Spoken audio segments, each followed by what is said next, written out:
The night does not end. It merely shifts its weight, adjusting the burden of the darkness from one hour to the next, a slow and heavy transition that is felt rather than seen. Here, on the edge of the world, where the flatlands merge indistinguishably with the low, hanging sky, the silence is a physical thing, a thick, suffocating blanket woven from the cold and the damp. The airfield is asleep, or perhaps it is simply holding its breath, a vast, frozen expanse of concrete and grass that stretches out into the nothingness, swallowed by the deep, grainy charcoal of the pre-dawn gloom. There is no movement here, no sudden spark of life, only the static, enduring presence of the frost and the waiting machines. To look upon this scene is to see a drawing rendered in the darkest of tones, a sketch made with soft, heavy pencils on rough, textured paper. The blacks are not empty. They are rich with the hidden details of the night, deep indigos and bruised purples that layer over one another until the light is all but extinguished. The only illumination comes from the memory of the moon, hidden behind a thick curtain of cloud, and the faint, almost imperceptible glow of a distant lantern, a smudge of warm ochre drowning in a sea of cold blue. The light touches nothing but the edges of things, highlighting the rim of a wheel, the curve of a propeller blade, the dull sheen of a frost-coated wing. It is a visual whisper, barely there, struggling against the overwhelming weight of the shadows. The cold is absolute. It is not merely a temperature. It is a texture, a rough, biting grain that settles over everything, filling the pores of the earth and the rivets of the metal. It is a damp, permeating chill that seeps through the layers of heavy wool and sheepskin, finding the skin beneath, turning the breath into a thick, white fog that hangs in the air like a ghost. The runway itself, a long, straight scar cut into the frozen turf, is coated in a layer of rime, a delicate, crystalline structure that crunches softly under the weight of the wind. The wind is the only thing that moves, and even it moves slowly, a sluggish, heavy current of air that slides over the wings of the bomber, seeking purchase on the smooth, frozen surfaces. The bomber stands immense and silent, a cathedral of aluminum and steel grounded in the ice. It is a monstrous shape in the dark, a silhouette cut from the same heavy paper as the sky, only darker, denser. It looms over the frozen grass, its wings spreading out like the arms of a sleeping giant, heavy with fuel and intent, yet currently dormant, devoid of the fire that will soon wake it. The metal skin of the aircraft is cold to the touch, so cold it would burn the fingertips, a biting, stinging sensation that warns of the hostility of the elements. Condensation has frozen in intricate patterns across the fuselage, a map of ice that traces the airflow, feathers of frost that fan out over the nose art and the serial numbers, obscuring them beneath a white, opaque veil. There is a profound stillness in the way the aircraft sits upon its landing gear. The massive rubber tires, flattened slightly at the bottom by the immense tonnage of the machine, are hard as stone, the rubber cured by the freezing air until it feels like iron. The treads are filled with packed snow and ice, a mixture of mud and water that has solidified into a rigid, dark mortar. Shadows pool beneath the wings, deep reservoirs of darkness where the wind cannot reach, places where the cold gathers and deepens, undisturbed. The propellers, great three-bladed fans of metal, stand motionless, one blade pointing straight up into the void, the others angled down towards the earth, as if pointing to the frozen ground that holds them captive. They are edged with ice, a thin, sharp line of white that defines their shape against the gloom. Nearby, the crew waits. They are not individuals in this moment, they are shapes, bundled forms of heavy leather and thick wool, merging with the shadows of the trucks and the crates. They stand in small clusters or alone, their boots planted firmly on the hard, unyielding earth. They do not speak. The cold makes speech difficult, freezing the words before they can form, stiffening the jaw and the lips. Instead, they breathe. The sound of their breathing is the only rhythm in the silence, a slow, steady intake and exhale of air that is visible in the lantern light. Puffs of steam rise from their collars, drifting up to join the fog that clings to the ground. They are statues of endurance, wrapped in layers of brown and gray, their flying jackets stiff with the cold, the sheepskin collars turned up to protect their ears from the biting wind. One figure stands slightly apart, leaning against the rough wooden side of a supply truck. The wood is old and weathered, the grain raised and hardened by years of exposure to the rain and the frost. It is painted a dark, drab green, but in this light it looks black, indistinguishable from the tires or the night sky. The figure's gloved hand rests on the wood, the leather of the glove cracked and worn, the texture mirroring the roughness of the truck. He is looking out towards the horizon, though there is nothing to see but the layering of shadows. He is waiting. Waiting is the primary activity here. It is a passive action, a state of being that requires nothing but presence. He waits for the order. He waits for the dawn. He waits for the engines to cough into life. But for now, he simply exists in the cold, a part of the landscape, as rooted and still as the trees that line the far edge of the airfield. The atmosphere is thick with the scent of aviation. It is a smell of high-octane fuel, sharp and chemical, mixed with the heavy, oily aroma of grease and lubricants. These smells are muted by the cold, held close to the ground, unable to rise and disperse.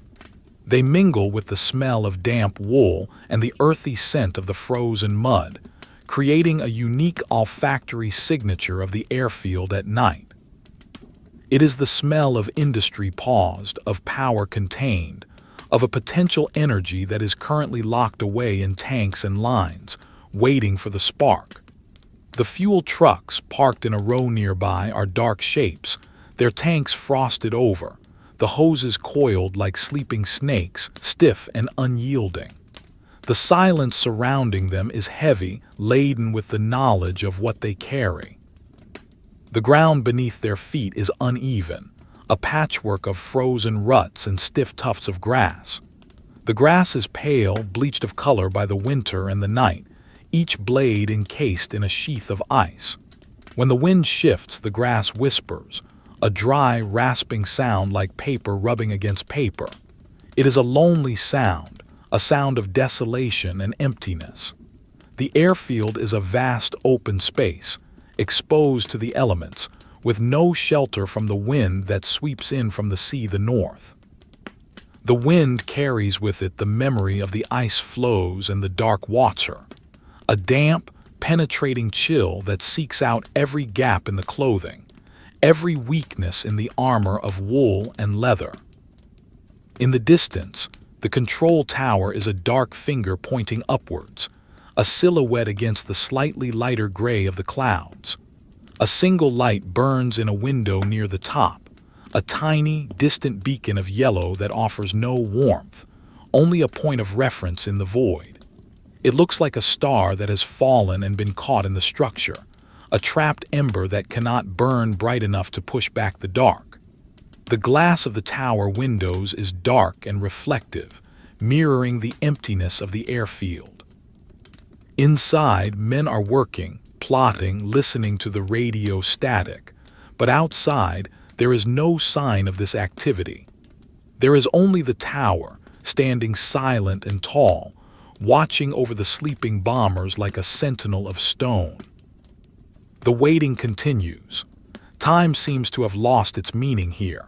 There is no ticking clock, no passing of minutes, only the slow, imperceptible shift of the shadows and the deepening of the cold. The night is a long, drawn-out note, a drone that vibrates in the bones of the men and the metal of the planes. It is a hypnotic state, a trance induced by the sensory deprivation of the darkness and the numbing effect of the freeze. The mind wanders, drifting like the fog, detaching itself from the immediate reality of the mission and floating in the gray spaces between thoughts. There is no fear, no anticipation, only a dull, heavy acceptance of the now. The now is cold. The now is dark. The now is silent. Focus shifts to the texture of a scarf wrapped around a neck. It is coarse wool, knitted in a tight, heavy stitch. The fibers are rough against the skin, scratching slightly, but the warmth they trap is precious. The wool smells of damp and faint tobacco, a human scent in a world of machines. The moisture from the breath has caught on the loose fibers near the mouth, freezing into tiny beads of ice that glitter faintly in the dark. Each bead is a perfect sphere, a microscopic world of cold reflecting the nothingness around it. The scarf is a barrier, a wall built against the wind, a small comfort in a landscape that offers none. It is pulled tight, tucked into the heavy leather jacket, sealing the warmth in, keeping the cold out. The lantern that sits on the ground near the wheel of the bomber flickers slightly. The flame is shielded by dirty glass, the soot staining the transparency, turning the light orange and dim. It casts long, distorted shadows that stretch out across the frozen concrete, shadows that seem to move and breathe with the flickering of the flame. The light catches the texture of the concrete, revealing the rough aggregate, the cracks filled with ice, the oil stains that have turned into dark, slick patches. It illuminates the heavy, black rubber of the tire, the tread pattern deep and blocky, designed to grip the earth. The light is weak, fragile, constantly threatened by the wind that whistles around the landing gear, yet it persists, a small, defiant heart of heat in the body of the cold. Above, the sky is a vast, heavy lid. The clouds are low and thick, a solid layer of gray that blocks out the stars. There is no depth to the sky, no sense of infinity, only a ceiling of vapor that presses down on the world, trapping the cold air against the ground. The clouds are moving, drifting slowly from the east, carrying with them the promise of snow. They are dark, bruised with shades of charcoal and slate, their edges soft and undefined. Occasionally, a gap opens up, revealing a glimpse of a lighter, pearlescent gray behind, the hint of a moon that is struggling to shine through, but the gap closes quickly, sealed by the shifting vapor. The sky is a heavy weight, pressing down on the shoulders of the crew, on the wings of the bomber, on the frozen earth itself. The silence is not empty. It is full of the sounds of the environment, sounds that are so quiet they merge with the silence. The creaking of the metal as it contracts in the cold, the soft rustle of the frozen grass, the low, mournful sigh of the wind around the fuselage, the rhythmic crunch of boots shifting weight on the ice. These are the sounds of the wait, the soundtrack of the dawn that has not yet come. They are repetitive, soothing, monotonous sounds that lull the senses, blurring the line between waking and sleeping. The crew stands in this soundscape, immersed in it, part of it. They are not separate from the airfield.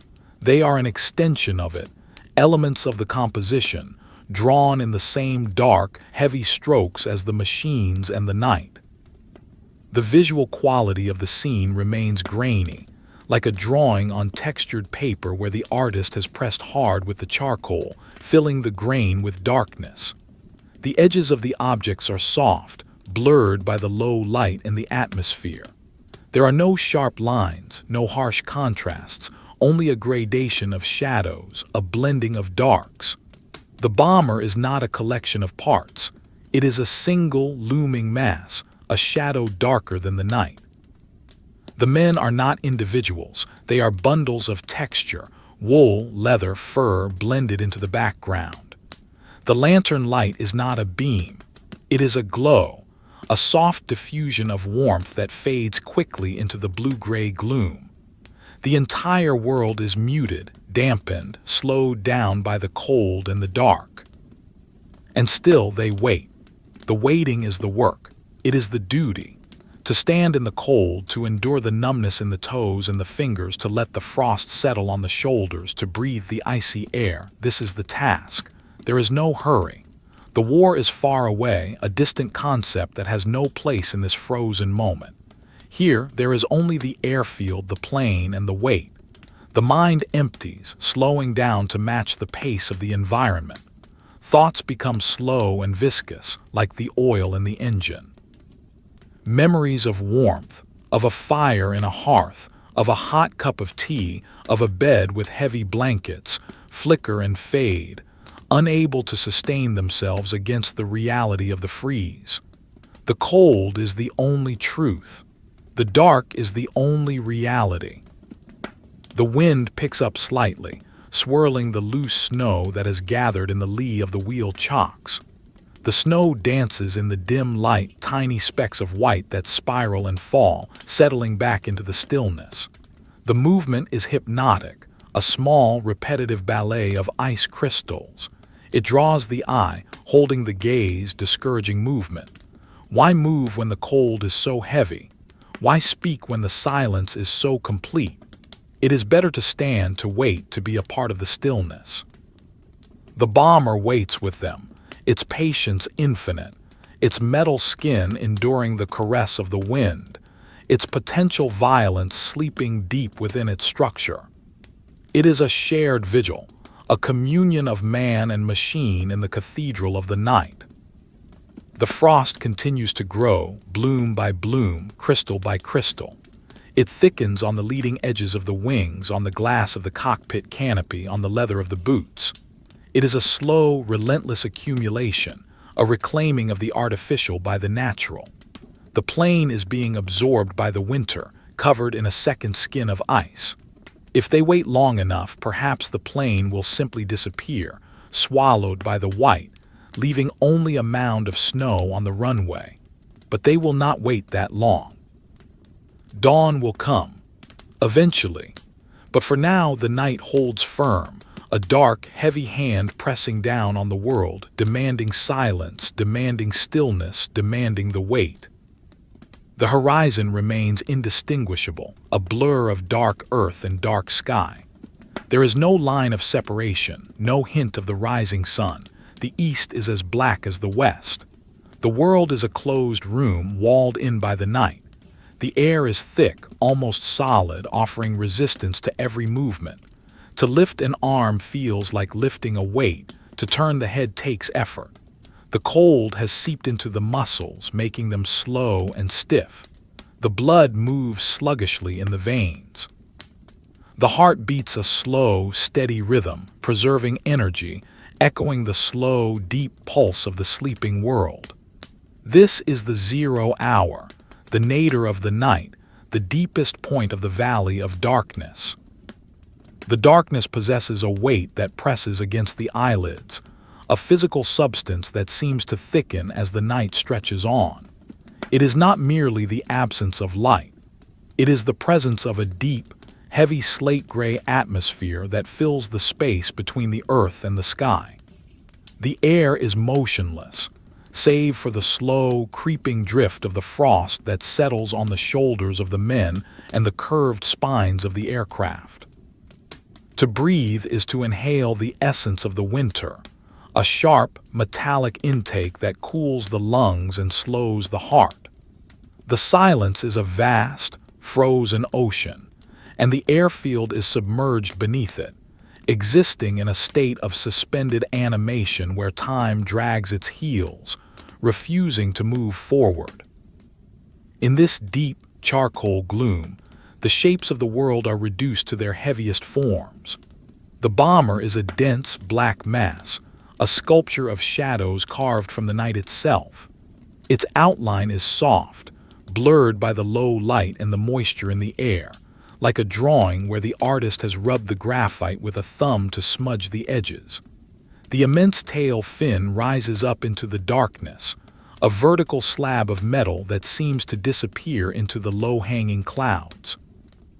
It is a monument to stillness, a silent monolith that catches no light, reflecting nothing but the crushing weight of the sky above. The rudder is locked in place, held fast by the gust locks and the ice that has begun to weld the moving parts together. Near the undercarriage, the small group of ground crew remains fixed in their vigil. They are bundles of texture in the drawing rough strokes of heavy wool and cracked leather against the smooth, cold background of the concrete. One man shifts his weight, a movement so slow it is almost imperceptible. The sound of his boot crushing the ice crystals on the tarmac is a dull, muffled crunch, a sound that is immediately swallowed by the vastness of the airfield. He does not lift his feet. He merely rocks slightly, seeking a different pressure point, a relief from the numbness that creeps up from the soles of his boots. The cold of the ground is a living thing, a leech that drains the warmth from the body, seeping through the layers of rubber and wool to find the skin. He holds a heavy wrench in his gloved hand, though he is not using it. The tool hangs by his side, a dead weight, an extension of his arm that has become as cold and unyielding as the plane itself. The metal of the wrench is dark, stained with old grease and oil, its surface pitted and scarred. In the faint ambient light, it has no shine. It is just another shadow, another piece of the heavy industrial landscape. The leather of his glove is stiff, resisting the curve of his fingers. It creaks softly when he tightens his grip, a dry, rasping sound like old parchment. The glove is a barrier, a necessary shield, but even through the leather and the wool liner, the biting chill of the steel tool asserts itself, a constant reminder of the temperature. The light from the lantern on the ground has not changed. It remains a small, persistent pool of warm ochre, a stain of yellow on the blue-gray canvas of the night. It illuminates the wheel chock, a triangular block of wood wedged firmly against the massive tire. The wood is splintered and worn, the grain raised and silvered by the weather. Frost has colonized the cracks in the timber, filling the deep grooves with white veins of ice. The light catches these veins, making them glitter faintly, tiny sparks of cold fire in the gloom. The tire itself is a wall of black rubber, its sidewall curving up into the shadows of the wing. The rubber is hard, unyielding, frozen into its shape. It smells faintly of sulfur and cold earth, a scent that hangs low in the heavy air. There is a thermos flask sitting on a crate nearby, its metal casing dented and scratched. It is capped, sealing in a heat that feels like a distant memory. The cork stopper is tight, but a faint wisp of steam manages to escape from the threads, a tiny, ghostly ribbon that spirals up into the dark and vanishes. It is the only thing that moves with any speed, and even its ascent is lazy, slowed by the density of the cold air. The crate it sits on is rough wood, stenciled with faded black letters that are indecipherable in the gloom. The wood is damp, darkened by the moisture of the night, and it feels slick to the touch, coated in a thin, invisible film of ice. The waiting is a physical sensation, a heaviness in the limbs and a slowness in the mind. The crew does not look at each other. They look at the ground, or at the dark horizon, or at the silent bulk of the plane. Their eyes are half closed, heavy with the lack of sleep and the hypnotic drone of the wind. The wind is not a gale. It is a draft, a constant, low-pressure flow that slides over the airfield like water over a stone. It carries the sound of the distant sea, a low, rhythmic murmuring that blends with the silence. It pulls at the loose ends of scarves, tugging gently, a persistent, unseen hand that tests the defenses of their clothing. The texture of the night is grainy. If one were to reach out and touch the air, it would feel like coarse paper, rough and cold. The darkness is not empty. It is filled with the microscopic detritus of the winter, tiny crystals of ice, suspended droplets of fog, the dust of the frozen earth. These particles catch the faint light, creating a hazy, atmospheric depth that softens every hard line. The wing of the bomber stretching out above them is not a sharp blade.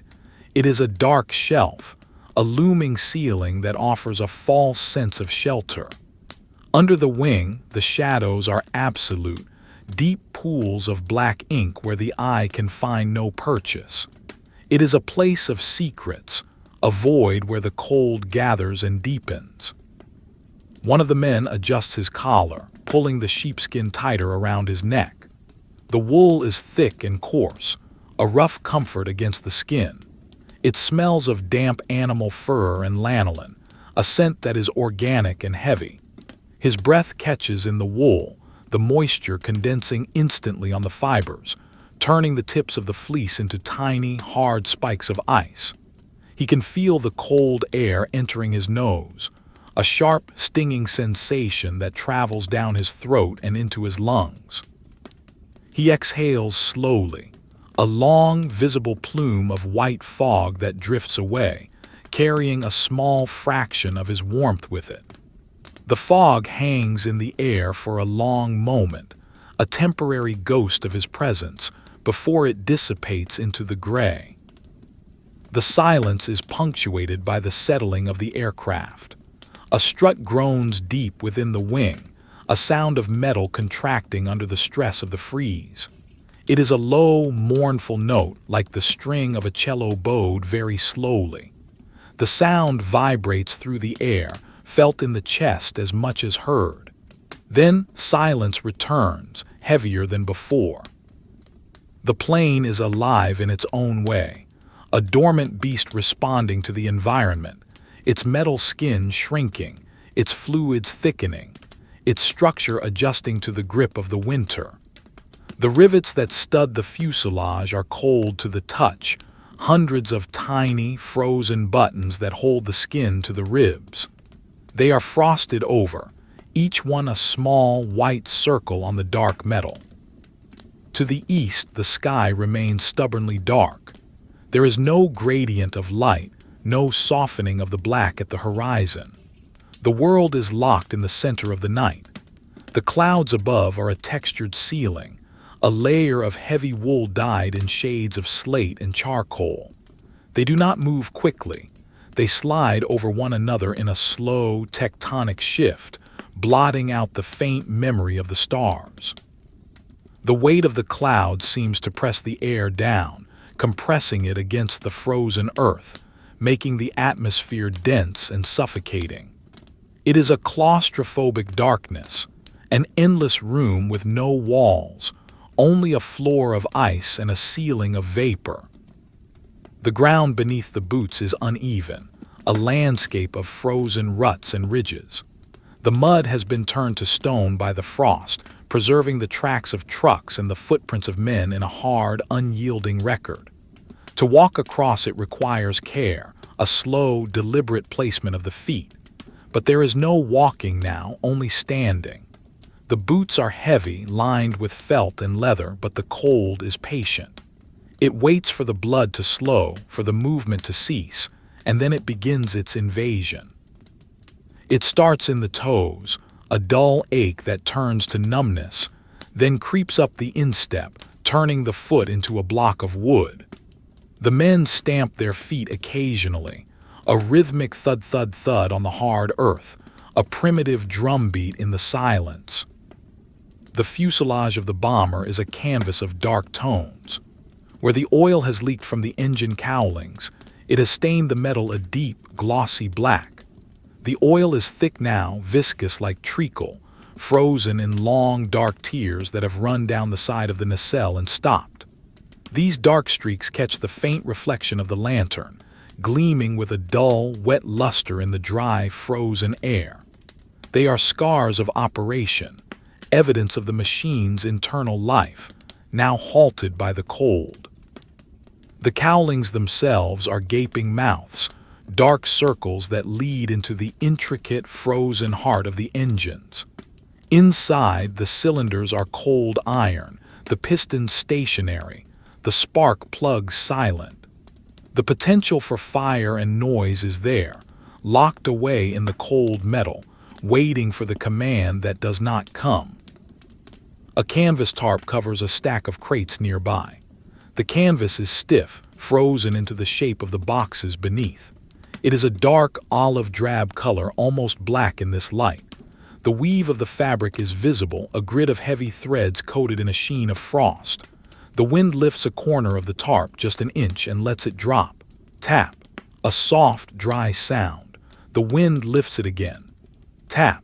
It is a mindless, repetitive motion, a small, mechanical interaction between the wind and the object. The rhythm is slow, irregular, hypnotic. It draws the eye, a focal point in the stillness. Tap, pause, tap. The fold of the canvas is rigid, cracking slightly as it moves, resisting the wind with the stubbornness of the frozen material.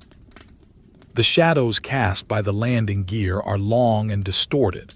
They stretch out across the runway, reaching towards the nothingness.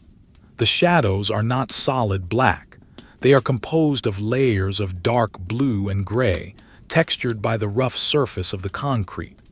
They seem to anchor the plane to the ground, heavy ropes of darkness that tie it to the earth. Within the shadows, the details of the ground are lost, swallowed by the gloom. It is a place where the eye cannot focus, a blur of dark tones that suggests depth but reveals nothing. The lantern light struggles against these shadows, pushing them back only a few feet before being overwhelmed by the superior weight of the dark. The men's breath creates a microclimate around them. The steam rises and clings to their wool caps, to the fur of their collars, to the stubble on their chins.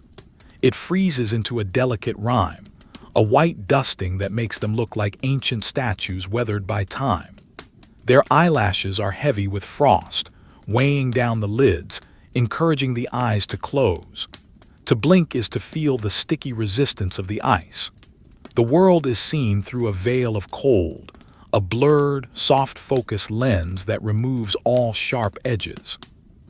The fatigue is a warm, heavy blanket that wraps around the mind, fighting against the cold, urging the body to sink down, to rest, to sleep.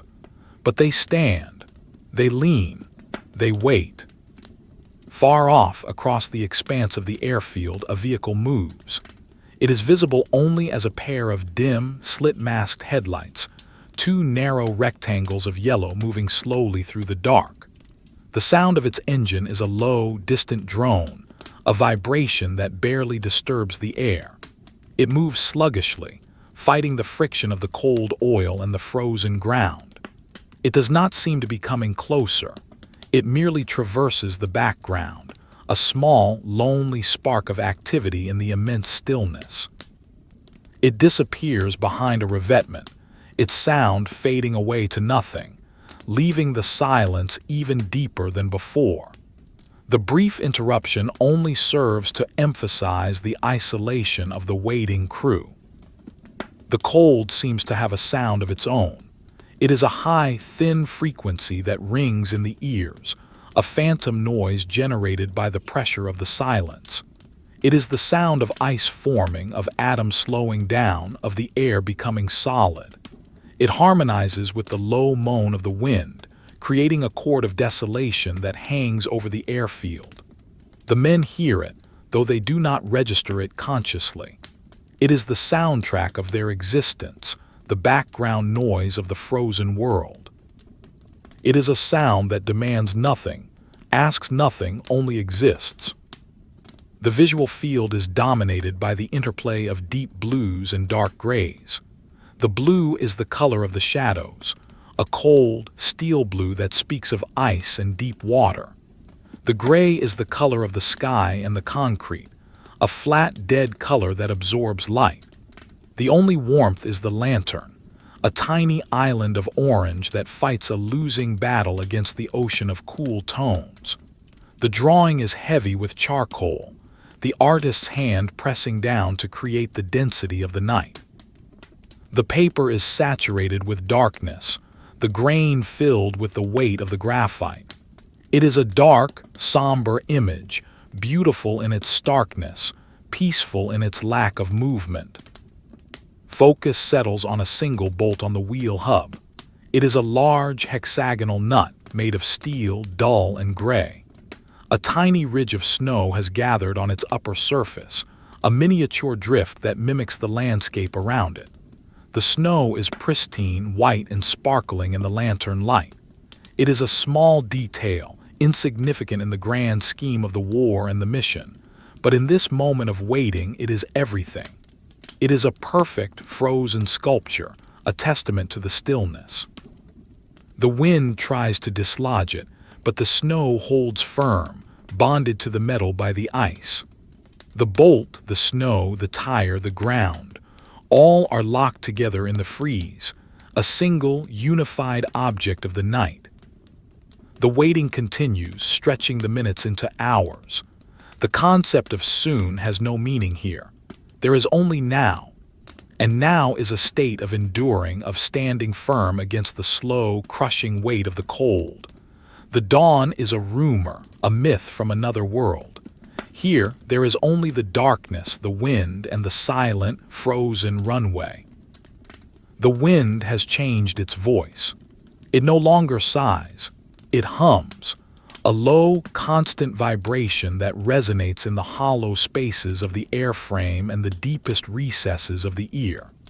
It comes from the north now, sliding across the frozen marshes and the flat, open fens, gathering the weight of the ice and the damp of the earth before it spills onto the airfield.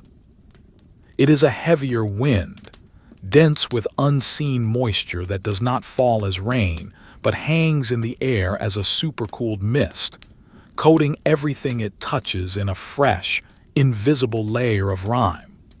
The darkness seems to thicken with it, the charcoal tones of the night deepening into a profound, velvety black that swallows the edges of the world. To the eye, the scene is a study in minimal contrast. The vintage drawing style persists. The paper is rough, the texture of the grain evident in the way the shadows break and pool. The artist has used a heavy hand with the indigo and the slate gray, layering them until the paper is almost saturated. The only relief is the faint, struggling light of the lantern, which has dimmed as the wick burns lower, the flame retreating into itself to preserve heat. The circle of illumination has shrunk, pulling the boundaries of the visible world closer to the feet of the men and the wheels of the machine. Beyond this small, fragile sphere, the rest of the airfield is a suggestion, a blur of dark shapes and cold voids. The bomber looms larger in this condensed world. It feels heavier, more solid, as if the cold has added mass to its structure. The aluminum skin, once smooth, is now textured with the accumulation of frost. It looks like rough, gray stone in the gloom, a monolith carved from the bedrock of the winter. The rivets are no longer distinct points. They are bumps under a blanket of white, a braille of ice that spells out the silent language of the freeze. The nose art, a painted lady or a fierce animal, is completely obscured, ghosted over by the white veil. Identity is lost to the elements. Only the shape remains, the archetype of the heavy bomber, a dark cross against the darker sky. The men stand in a stupor of endurance. The cold has moved past the stage of sharp pain and settled into a dull, throbbing pressure. It is a weight that sits on the shoulders, on the chest, on the eyelids. Their movements are microscopic, a shift of weight from the heel to the toe, a slow flex of gloved fingers, a slight hunching of the back against the wind. These are not conscious actions. They are the automatic responses of a biology trying to maintain its internal fire against the overwhelming entropy of the environment. The wool of their uniforms has become stiff, the fibers frozen together by the damp air. To move an arm is to break 1,000 tiny bonds of ice, creating a faint, crinkling sound that is lost in the hum of the wind. One of the crew members, a gunner perhaps, or a navigator, leans his head back against the fuselage. The metal sucks the heat through his leather helmet, a cold kiss that penetrates to the skull. He does not pull away. The sensation is grounding, a reminder of the reality of the machine. He stares up at the underbelly of the wing, a dark, chaotic landscape of pipes and access panels hidden in the shadow. There is no detail there, only the deep, abyssal black of the charcoal sketch. His eyes are open, but his focus is soft, blurred by fatigue and the monotony of the weight. He is not looking for anything. He is simply letting the darkness fill his vision, a passive observer of the night. The ground beneath them is a patchwork of textures.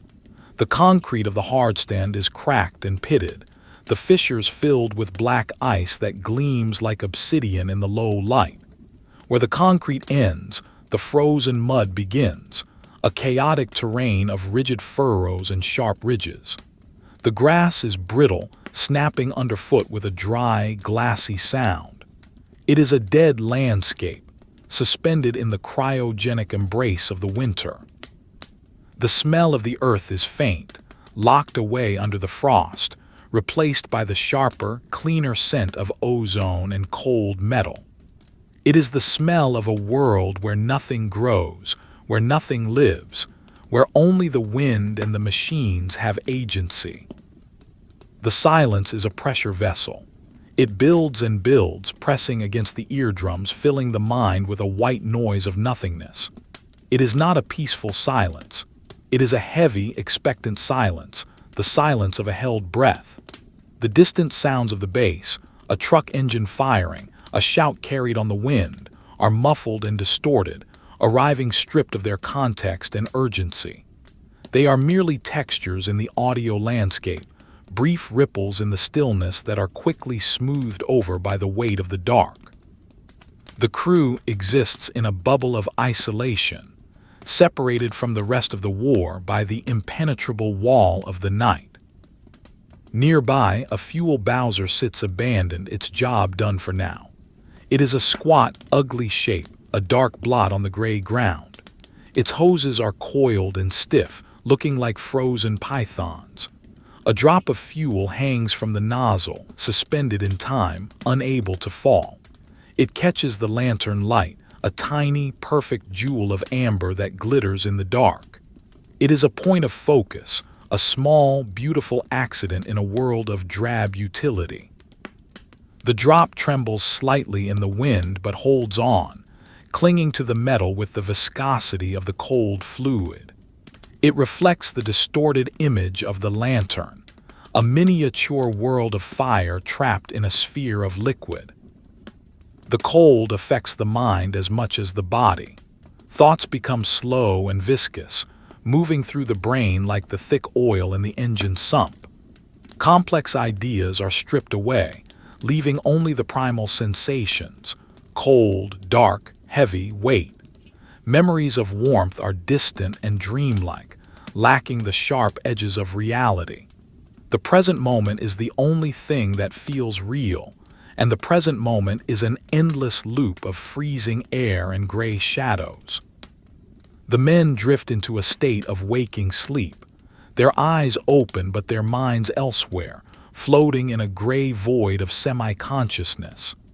They are statues of flesh and blood, waiting for the spark that will bring them back to life. The texture of the air is visible in the beam of the lantern. It is thick with moisture, a suspension of microscopic water droplets that scatter the light, creating a soft, diffuse halo around the flame. The light does not cut through the dark, it pushes against it, a soft, warm pressure against the cold, hard wall of the night. The shadows it casts are soft-edged and mobile, swaying gently with the flickering of the flame. They create the illusion of movement where there is none, suggesting that the bomber is breathing, that the ground is shifting. It is a trick of the light, a visual hallucination born of fatigue and the low illumination. On the wing above, the frost has formed a complex pattern of ridges and valleys. It looks like a map of a mountainous terrain, a white landscape of peaks and glaciers on a scale of millimeters.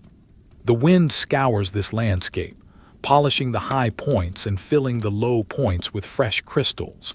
It is a constantly evolving geography, a silent, slow-motion geological process happening on the surface of the machine. The metal beneath is forgotten, buried under the layers of ice.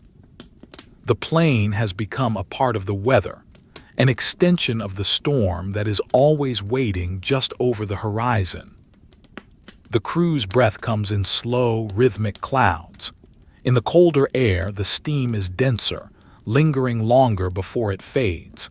It swirls around their faces, obscuring their features, turning them into faceless phantoms of the airfield. The moisture clings to their eyebrows and lashes, freezing into tiny white beads. They blink slowly, the weight of the ice on their lashes making the action deliberate. Every blink is a shutter closing on the dark world, a brief moment of respite before the gray reality returns. Their eyes are red-rimmed and watery, stinging from the cold and the lack of sleep. They stare without seeing, their gaze fixed on the middle distance, on the nothingness. A sudden draft swirls the snow around the wheels. It rises in a miniature whirlwind, a spiral of white dust that dances for a second in the lantern light before collapsing back to the ground. The movement is graceful, silent, and indifferent. It highlights the stillness of everything else. The heavy rubber of the tires does not move. The metal of the struts does not flex. The men do not react. They are anchors in the stream of the wind, solid points of resistance against the flow of the air. The snow settles on their boots, dusting the dark leather with white, adding another layer to the insulation of the night. The horizon is still a mystery. The sky and the earth are fused together in a seamless gradient of dark gray. There is no line to separate them, no reference point to tell up from down. If not for the gravity that pulls at their heavy boots, the men could be floating in a void. The clouds overhead are a heavy, textured blanket, their bellies lit faintly by the reflection of the distant base lights, creating a mottled, bruised appearance. They are low, oppressive, hanging just above the tip of the tail fin, closing the world in. There is no moon now, no stars. The universe has shrunk to the size of the airfield. The smell of the cold is distinct. It is the smell of absence, the absence of rot, the absence of growth, the absence of warmth. It is a sterile, clean scent that burns the nostrils. It mixes with the faint, metallic tang of the aircraft aluminum and the heavy, organic smell of the wool. It is the olfactory signature of the weight. It is a smell that will be remembered long after the mission, a trigger that will bring back the feeling of the frozen toes and the heavy eyelids. It is the smell of the dawn that refuses to come. Inside the cockpit, high above the ground, the darkness is absolute. The instrument panel is a wall of shadows, the dials and gauges hidden in the gloom. The leather seats are stiff and cold, the controls locked in place. The air inside is still and frigid, trapped in the glass bubble of the canopy. It is a silent sanctuary, a place of suspended potential. The pilot's seat is empty, a dark hollow waiting to be filled. The yoke is centered, waiting for the hand. The throttles are pulled back, waiting for the push. The entire cockpit is a held breath, a pause in the narrative of the war. Back on the ground, a mechanic rubs his hands together. The sound is dry and rasping, leather on leather. He does it not for warmth, the gloves are too thick for friction to generate heat, but for the sensation to feel the existence of his own hands. The movement is slow, repetitive, a nervous tick born of boredom and the cold. Rub, rub, rub. The sound is small, lost in the vastness of the airfield. He stops, letting his hands drop back to his sides. The energy required to move is too great, the reward too small. He returns to stillness, to the statue-like pose of the weight. The shadows under the wings seem to have deepened. They are pools of ink, blacker than the surrounding night. They hide the details of the engines, the bomb bay doors, the landing gear struts. They are voids in the drawing, places where the artist has pressed the charcoal stick until it snapped. To look into them is to look into the abyss. There is nothing there but the cold and the dark. The imagination tries to fill them with shapes, with monsters or machines, but the mind is too tired. The shadows remain empty, silent and heavy. The lantern flickers again, a sudden dip in the flame that sends the shadows racing across the concrete. For a moment, it looks like the bomber is moving, lunging forward into the dark. Then the flame stabilizes and the shadows return to their places. The illusion is broken, but the feeling of unease remains. The light is fragile, a temporary intruder in the domain of the darkness. It will not last forever. Eventually, the oil will run dry, the wick will burn out, and the night will reclaim its territory. The men know this. They watch the flame with a dull, protective instinct. It is their hearth, their sun, their only connection to the world of warmth. The wind carries a flake of snow, then another. They are large, intricate flakes drifting down slowly, rocking back and forth in the air. They land on the dark wool of the coat, standing out like stars in the night sky. They do not melt. The fabric is too cold. They sit there, perfect and white, adding their tiny weight to the burden of the men. More flakes fall, dusting the shoulders, the caps, the eyelashes. The snow is dry and light, a powder that will not stick but will accumulate.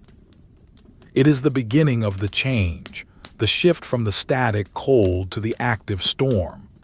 But for now, it is just a gentle dusting, a soft, silent addition to the scene. The heavy, monotonous rhythm of the night continues. There is no crescendo, no climax. There is only the steady, unyielding progression of the cold. The waiting is not an event, it is an environment. It is the air they breathe, the ground they stand on. It is a test of endurance that has no grade, no winner, it simply is. The men stand. The plane waits. The wind blows. The snow falls. The darkness holds. This is the reality of the pre-dawn, a world drawn in shadows and silence, where time stands still and the cold is the only king. And the waiting stretches out, a long gray road with no end in sight.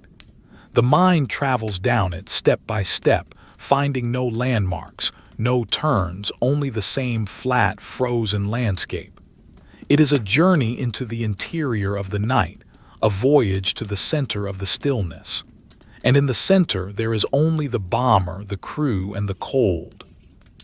The snow does not fall so much as it materializes within the air, appearing out of the gray void as if the atmosphere itself is crystallizing. These are not the fat, wet flakes of a warmer winter, but dry, hard granules that tick against the aluminum skin of the bomber like grains of sand thrown by a ghostly hand. They settle into the grooves of the tire treads, filling the deep, rubber valleys with lines of pristine white, creating a stark, monochromatic pattern against the black. The accumulation is slow, a leisurely burying of the world that happens almost imperceptibly, grain by grain, second by second. The wind catches these tiny particles and scours them across the frozen concrete, creating low, shifting drifts that snake around the boots of the waiting men, binding them to the earth. In this deep, monochromatic stillness, the sense of isolation is absolute. The airfield, already a vast and lonely place, feels severed from the rest of existence by the curtain of falling ice.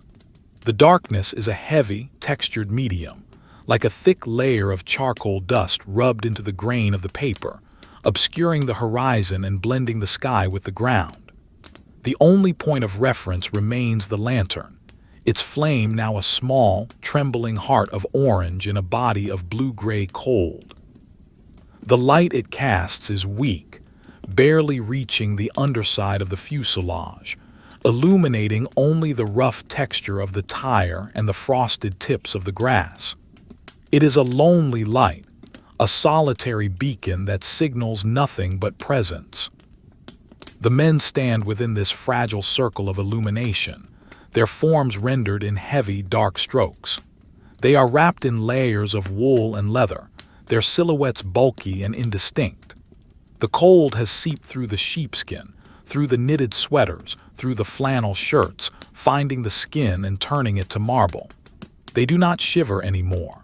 The shivering has passed, replaced by a deep, permeating numbness that feels less like cold and more like a heavy, dull weight.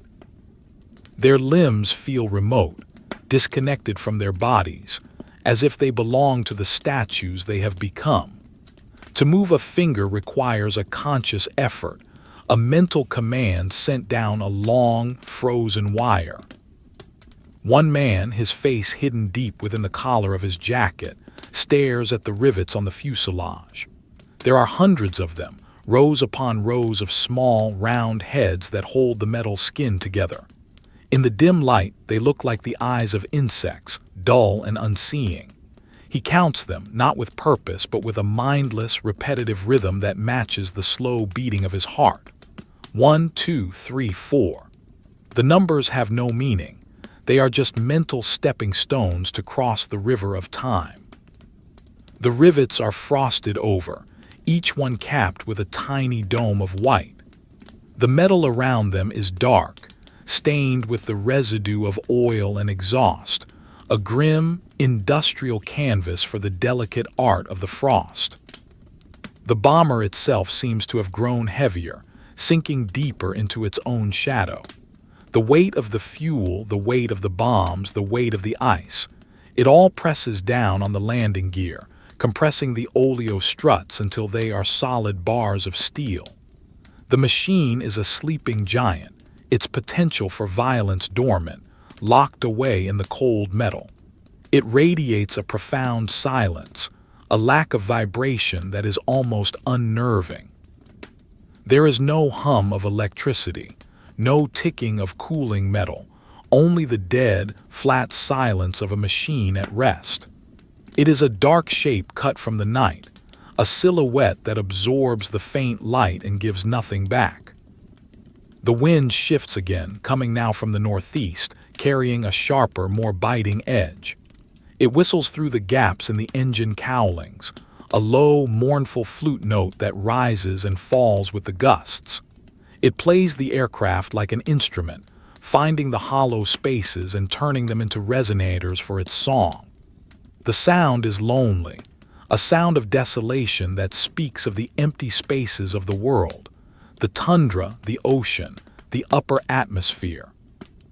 It is a sound that makes the men huddle deeper into their coats, tucking their chins down, pulling their scarves up. It is the voice of the enemy, not the human enemy across the channel, but the ancient, elemental enemy of the cold. Condensation from the men's breath has frozen on their collars, forming a crust of ice that cracks softly when they turn their heads. The sound is close, intimate, a personal reminder of the freezing air. The wool near their mouths is stiff and wet, tasting of damp sheep and salt. It is an unpleasant sensation, but one that has become familiar, a part of the uniform of the weight. They breathe through the wool, using it as a filter to warm the air before it reaches their lungs. The intake of breath is a slow, raspy sound, a friction of air against fabric. The exhale is a cloud of white that merges with the falling snow, disappearing instantly into the gray. The ground crew chief, a figure distinguished only by the slight angle of his cap and the heaviness of his stance, checks his watch. He has to pull back the heavy cuff of his glove, then the cuff of his jacket to reveal the face of the timepiece. The crystal is cold, fogging instantly in the air. He wipes it with a thumb, a smear of moisture that freezes in seconds. The radium dial glows faintly, a sickly green luminescence that offers the only other color in this world of blue and gray. The hands move with agonizing slowness, creeping around the circle as if pushing against the weight of the night. He stares at it for a long moment, verifying the existence of time, before covering it up again, sealing the knowledge away beneath the layers of wool. There is a thermos flask on the step of the truck, forgotten for the moment. It is a cylinder of battered steel, dented and scratched, reflecting the lantern light in a dull, distorted streak. The cap is screwed on tight, but the cold has contracted the metal and a faint seal has broken. A tiny wisp of steam escapes, curling up like a dying prayer. It is thin, fragile, vanishing almost before it can be seen. It represents a lost warmth, a heat that is bleeding away into the infinite cold sink of the night. The tea inside is likely lukewarm now, thick and tannic, but the memory of its heat is a comfort, a mental anchor to the concept of fire and home.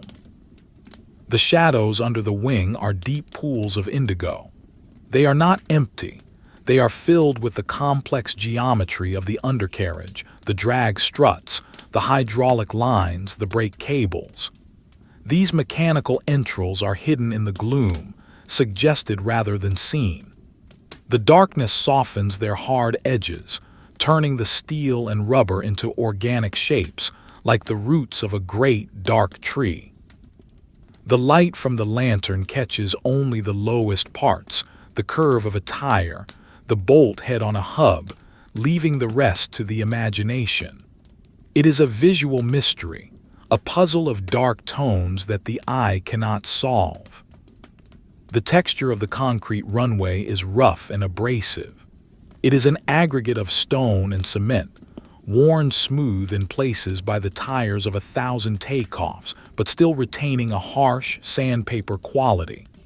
The frost has settled into the pits and cracks, creating a white tracery that highlights the imperfections of the surface.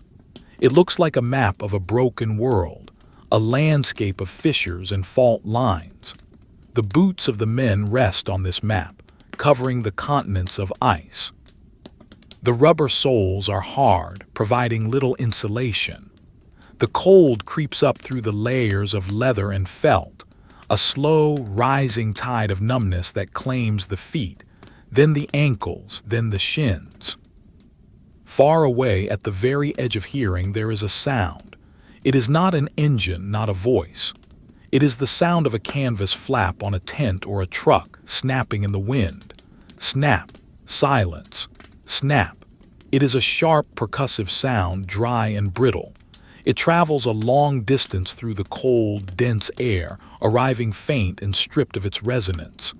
It is a lonely sound, a reminder that there are other things in the night, other objects enduring the wind. It repeats at irregular intervals, a chaotic metronome that refuses to establish a rhythm. The men do not turn towards it. They know what it is. It is just another part of the soundscape, another texture in the silence. The fuselage of the bomber is a study in gray. The camouflage paint, a mix of dark earth and dark green, has been rendered monochromatic by the low light. It is all shades of slate and charcoal now. The surface is not uniform. It is patched and repaired, marked by the soot of the exhaust and the scars of maintenance. These imperfections are smoothed over by the frost, which acts as a great equalizer, coating everything in a layer of democratic white. The plane looks old, ancient even, like a relic excavated from the ice. It sits heavy on its springs, a dormant beast waiting for the blood of fuel and the spark of ignition. The waiting is a state of suspension. Thoughts are fragmented, drifting like the snow. A memory of a warm room, a face, a song, they surface briefly, vivid and colorful, then are washed away by the gray reality of the airfield. The mind cannot hold on to them. The cold is too demanding, it requires all the attention, all the energy. The focus returns to the physical, the ache in the back, the stiffness in the knees, the stinging of the eyes. The body becomes the entire universe, a universe of discomfort and endurance. The horizon is forgotten. The mission is forgotten. There is only the standing, the breathing, the waiting. The lantern flame flickers violently as a gust of wind finds its way through the glass housing. The shadows on the ground jump and stretch, transforming the familiar shapes of the wheels and the legs into grotesque, elongated monsters. For a split second, the world is in motion, a chaotic dance of light and dark. Then the flame steadies and the shadows snap back into place. The stillness returns, even heavier than before. The light seems dimmer now, as if the effort of fighting the wind has exhausted it. The orange glow is softer, more diffuse, blending more seamlessly with the surrounding blue. The snow is accumulating on the men's shoulders. It forms epaulets of white, badges of their endurance.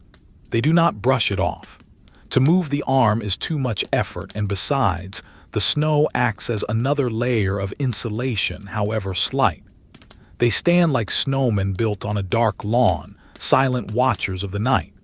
The flakes catch in their eyebrows, turning them white and old. They look like a crew of ghosts, spirits of the airfield who have been waiting here for centuries. The wind blows around them, sculpting the air, invisible hands shaping the cold. Above, the clouds are a solid, impenetrable ceiling. There is no break in the cover, no hint of the stars. The sky is a heavy lid clamped down on the world. It feels close, low enough to touch if one could reach high enough. It reflects the nothingness of the ground, a mirror of darkness. The air between the ground and the clouds is charged with the static of the cold, a tension that vibrates in the teeth. It is a waiting atmosphere, an atmosphere of potential energy that has not yet been released. The storm is holding its breath. The dawn is holding its back. The bomber's propeller blades are dark swords sheathed in ice. The leading edges are rough with rime, the metal dull and lifeless. They are positioned in a Y shape, one blade pointing straight down, anchoring the engine to the ground. The blade is thick and heavy, a massive paddle designed to claw through the thin air. Now it is just a piece of metal, cold and inert. The spinner, the cone at the center of the propeller, is a dark dome, frosted over like a frozen sun. It reflects nothing. It is the dead eye of the machine. A bird, or perhaps a bat, flits through the edge of the lantern light. It is a quick, dark blur, there and gone in an instant. It makes no sound. It is a flicker of life in the dead world, a reminder that biology persists even in the freeze. But it is gone so quickly that it might have been an illusion, a trick of the tired eyes. The men do not react. Their gaze is fixed on the ground, on the wheels, on the nothing. The movement is registered but not processed. It is irrelevant to the weight. The cold has a taste. It tastes of iron and old pennies. It coats the tongue and the back of the throat, a metallic tang that never goes away. It makes the saliva thick and ropey. To swallow is difficult, a conscious action that clicks in the ears. The throat feels dry and scratchy, irritated by the dry, frozen air. The men yearn for hot tea, for the soothing warmth of liquid, but the thermos is closed and the canteen is far away. They swallow the cold, digesting the winter, making it a part of themselves. The texture of the drawing is getting darker. The artist is pressing harder with the black pencil, filling in the spaces between the shapes, making the shadows deeper, more opaque. The blue tones are shifting towards purple, a bruised, heavy color that suggests the depth of the night. The light is fading, the orange turning to a dull brown. The world is closing in, shrinking down to the immediate vicinity of the wheel and the boots. The periphery is gone, swallowed by the void. There is only the center, the axis of the weight, the frozen point around which the night revolves. And still the time does not pass. It pools around their feet like the cold air, stagnant and heavy. The second hand on the watch may be moving, but the experience of time has stopped. The weight is infinite. It has always been this dark. It has always been this cold. The past is a dream. The future is a myth. There is only the eternal, frozen present, the silent vigil on the edge of the runway, under the heavy, snow-laden sky. The snow has begun to adhere to the vertical surfaces now, defying gravity through the sheer persistence of the cold. It clings to the rough canvas of the engine covers, catching in the weave of the fabric and building up in small, jagged ridges that mimic the topography of a microscopic mountain range. On the smooth aluminum of the fuselage, the flakes slide down a few inches before finding a microscopic imperfection, a rivet head, a scratch, a seam, and halting there, freezing instantly to the metal. The bomber is slowly being painted white, a spectral transformation that happens in silence and shadow. The dark, charcoal tones of the aircraft are being overlaid with a delicate, chalky texture, softening the grim silhouette into something ghostlier, something that belongs more to the clouds than to the earth. The lantern, sitting faithfully on the frozen hardstand, is now the center of a small, swirling galaxy of white. The light catches the falling flakes, illuminating them for a brief second as they pass through the cone of warmth. In that moment, they are brilliant, tiny diamonds of intricate geometry, spinning and tumbling in the slow current of the air. Then they pass out of the light and vanish back into the deep, slate-gray void, lost to the darkness. The movement is hypnotic, a ceaseless, silent cascade that draws the eye and holds it. To watch the snow fall is to lose track of time, to surrender the mind to the rhythm of the weather. It is a visual lullaby, a repetitive motion that suggests sleep, that suggests closing the eyes and letting the cold take over. The men standing watch have become part of this accumulation. The snow does not melt on their shoulders or their caps. It simply piles up, layer upon feather-light layer. They look like ancient stones standing on a moor, weathered and moss-grown, only the moss is ice. One man shifts his weight from his left foot to his right, a slow, rocking motion that cracks the thin veneer of ice that has formed around his boots. The sound is sharp in the muffled air, crack, a dry, brittle report that travels nowhere. The silence rushes back in immediately to fill the void left by the sound, a heavy, damp blanket of quiet that suppresses all echoes. The air itself feels thicker, denser. It is no longer just empty space. It is a suspension of ice and water vapor, a medium that resists movement. To breathe is to inhale a solid thing, a heavy mixture that coats the throat and cools the blood in the chest. The breath comes out in thick, ropey clouds that hang low, reluctant to disperse. These clouds of steam mingle with the falling snow, creating a localized fog that wraps around the legs of the men and the wheels of the bomber. It obscures the ground, making it look as though the plane is floating on a sea of mist, untethered from the earth. Focus settles on the texture of a glove. It is a heavy, gauntlet-style flying glove made of dark brown leather that has been stiffened by age and the freeze. The leather is cracked in a spiderweb pattern, the fissures revealing the lighter, rougher suede beneath. In the creases of the fingers, the snow has gathered in thin, white lines, defining the shape of the hand even in the gloom. The glove is motionless, hanging by the side of a heavy wool coat. Inside, the fingers are curled slightly, seeking warmth in the palm, but finding only the cool, smooth lining of the wool. The hand is a tool that has been put away, a mechanism that has ceased to function until the dawn. The tire of the main landing gear is a massive, black torus, flattened at the bottom where it meets the concrete. The rubber is hard, unyielding, a solid block of material that has lost all elasticity. The tread pattern, deep, diamond-shaped grooves designed to channel mud and water, is now filled with packed snow. The white snow and the black rubber creates a high-contrast pattern, a geometric design that looks stark and artificial in the organic mess of the weather. The sidewall of the tire is marked with obscure numbers and letters, molded into the rubber now highlighted by the frost. Tested, ply, aero, words that speak of factories and warmth, now frozen into silence. Under the wing, the shadows are no longer just dark, they are textured. The reflected light from the snow on the ground bounces up, casting a faint, ghostly luminescence into the recesses of the wheel well. It reveals the chaos of the hydraulic lines, the heavy steel springs, the locking mechanisms. These parts are coated in a sheen of oil that has turned to a thick, matte gel. The oil does not drip. It hangs in heavy, dark globules, arrested in mid-fall by the temperature.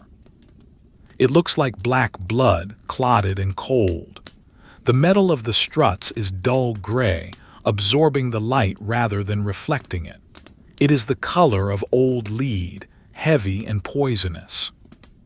The wind has dropped slightly, losing its directional push but gaining a pervasive, creeping quality. It no longer blows, it seeps. It finds the gaps between the scarf and the collar, the space between the glove and the cuff. It is a subtle, invasive cold that feels like icy water trickling down the skin. The men huddle deeper into their clothes, turtles retracting into their shells. They pull their heads down, hunch their shoulders up, trying to reduce their surface area, trying to become smaller targets for the winter. The wool of their collars is rough against their cheeks, a scratching sensation that is the only feeling left in their frozen faces. A small drift of snow has formed against the windward side of the wheel chock. It is a perfect, curved dune of white, shaped by the microcurrents of air that flow around the wooden block. The snow is pristine, untouched, the crystals interlocking to form a structure that is both fragile and solid. It grows slowly, grain by grain, creeping up the side of the wood, threatening to bury it completely. The chock itself is dark, soaked with oil and moisture, a heavy, inert object that anchors the massive plane to the ground. The contrast between the dirty, heavy wood and the clean, light snow is stark, a visual representation of the conflict between the industrial machine and the natural world. The horizon is gone. There is no east, no west, no north, no south.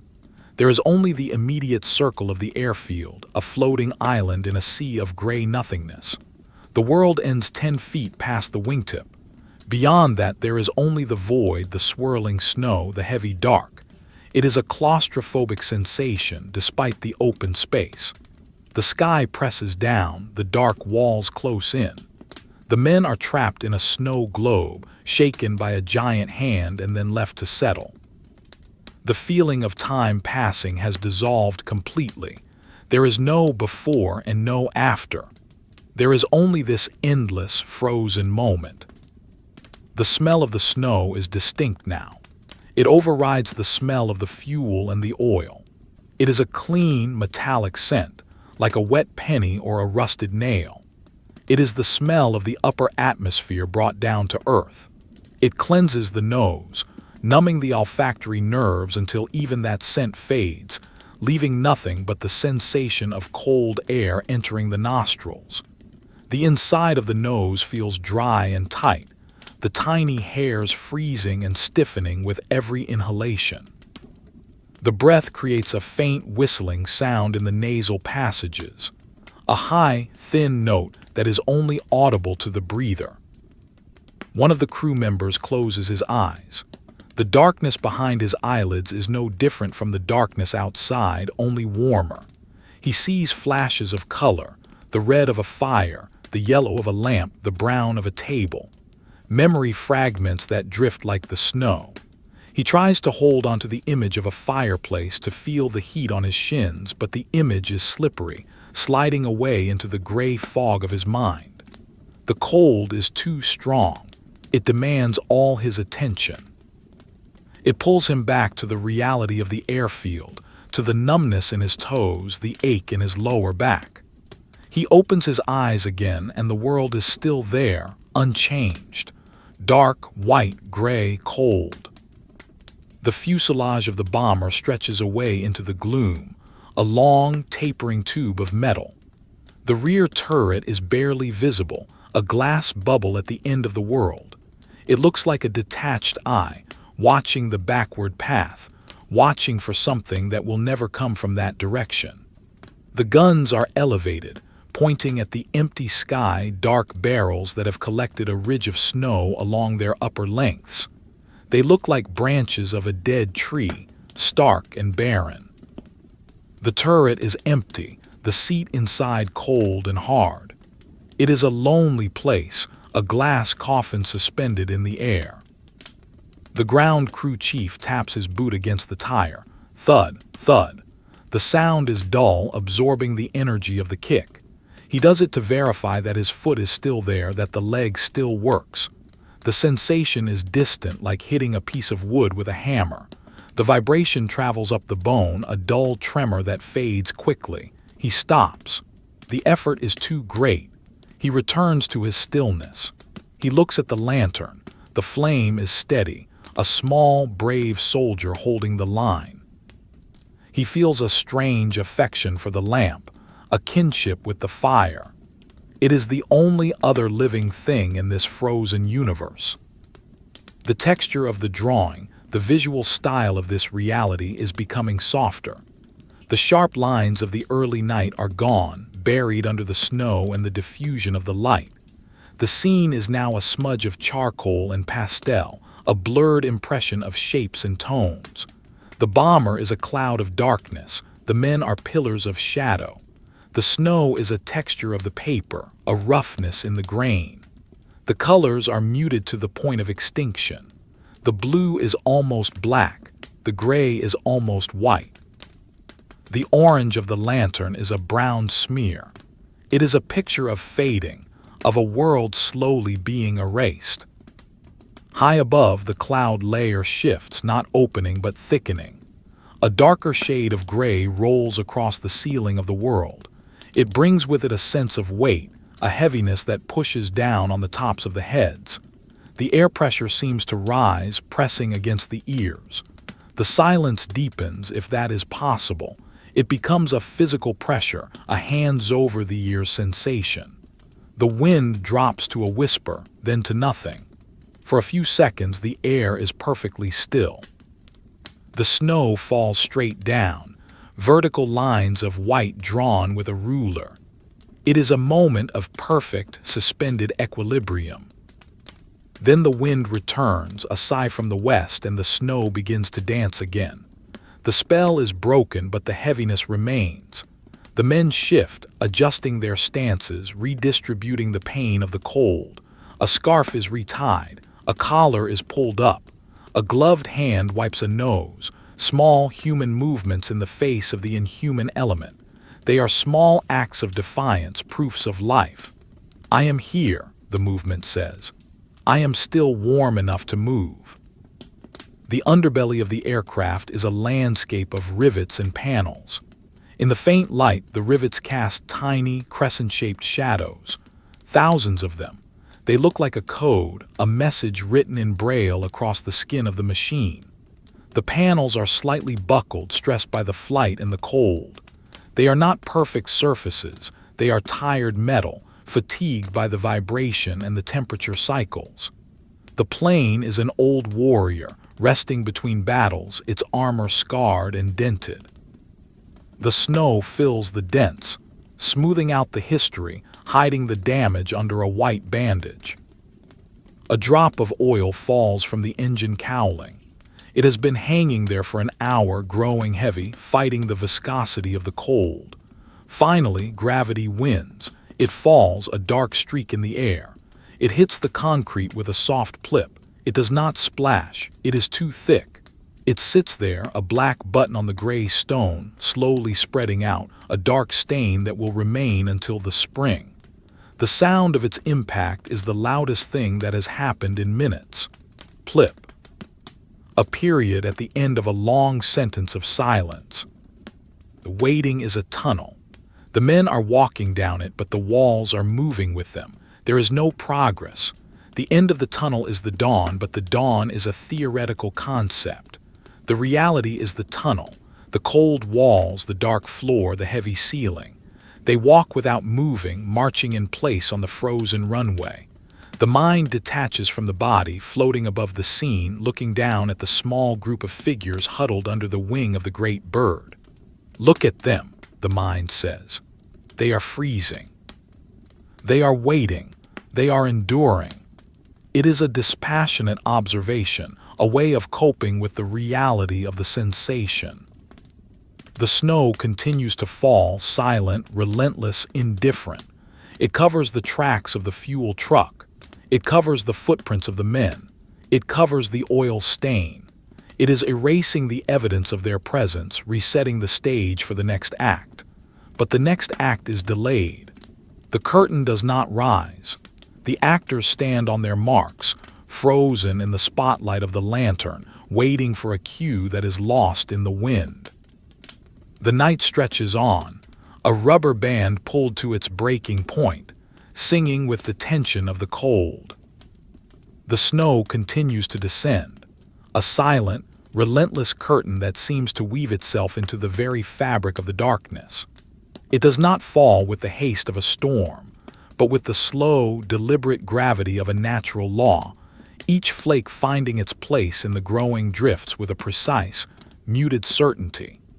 The airfield has become a landscape of soft, undulating shapes, the hard industrial lines of the revetments, and the fuel bowsers softened by the accumulation of white.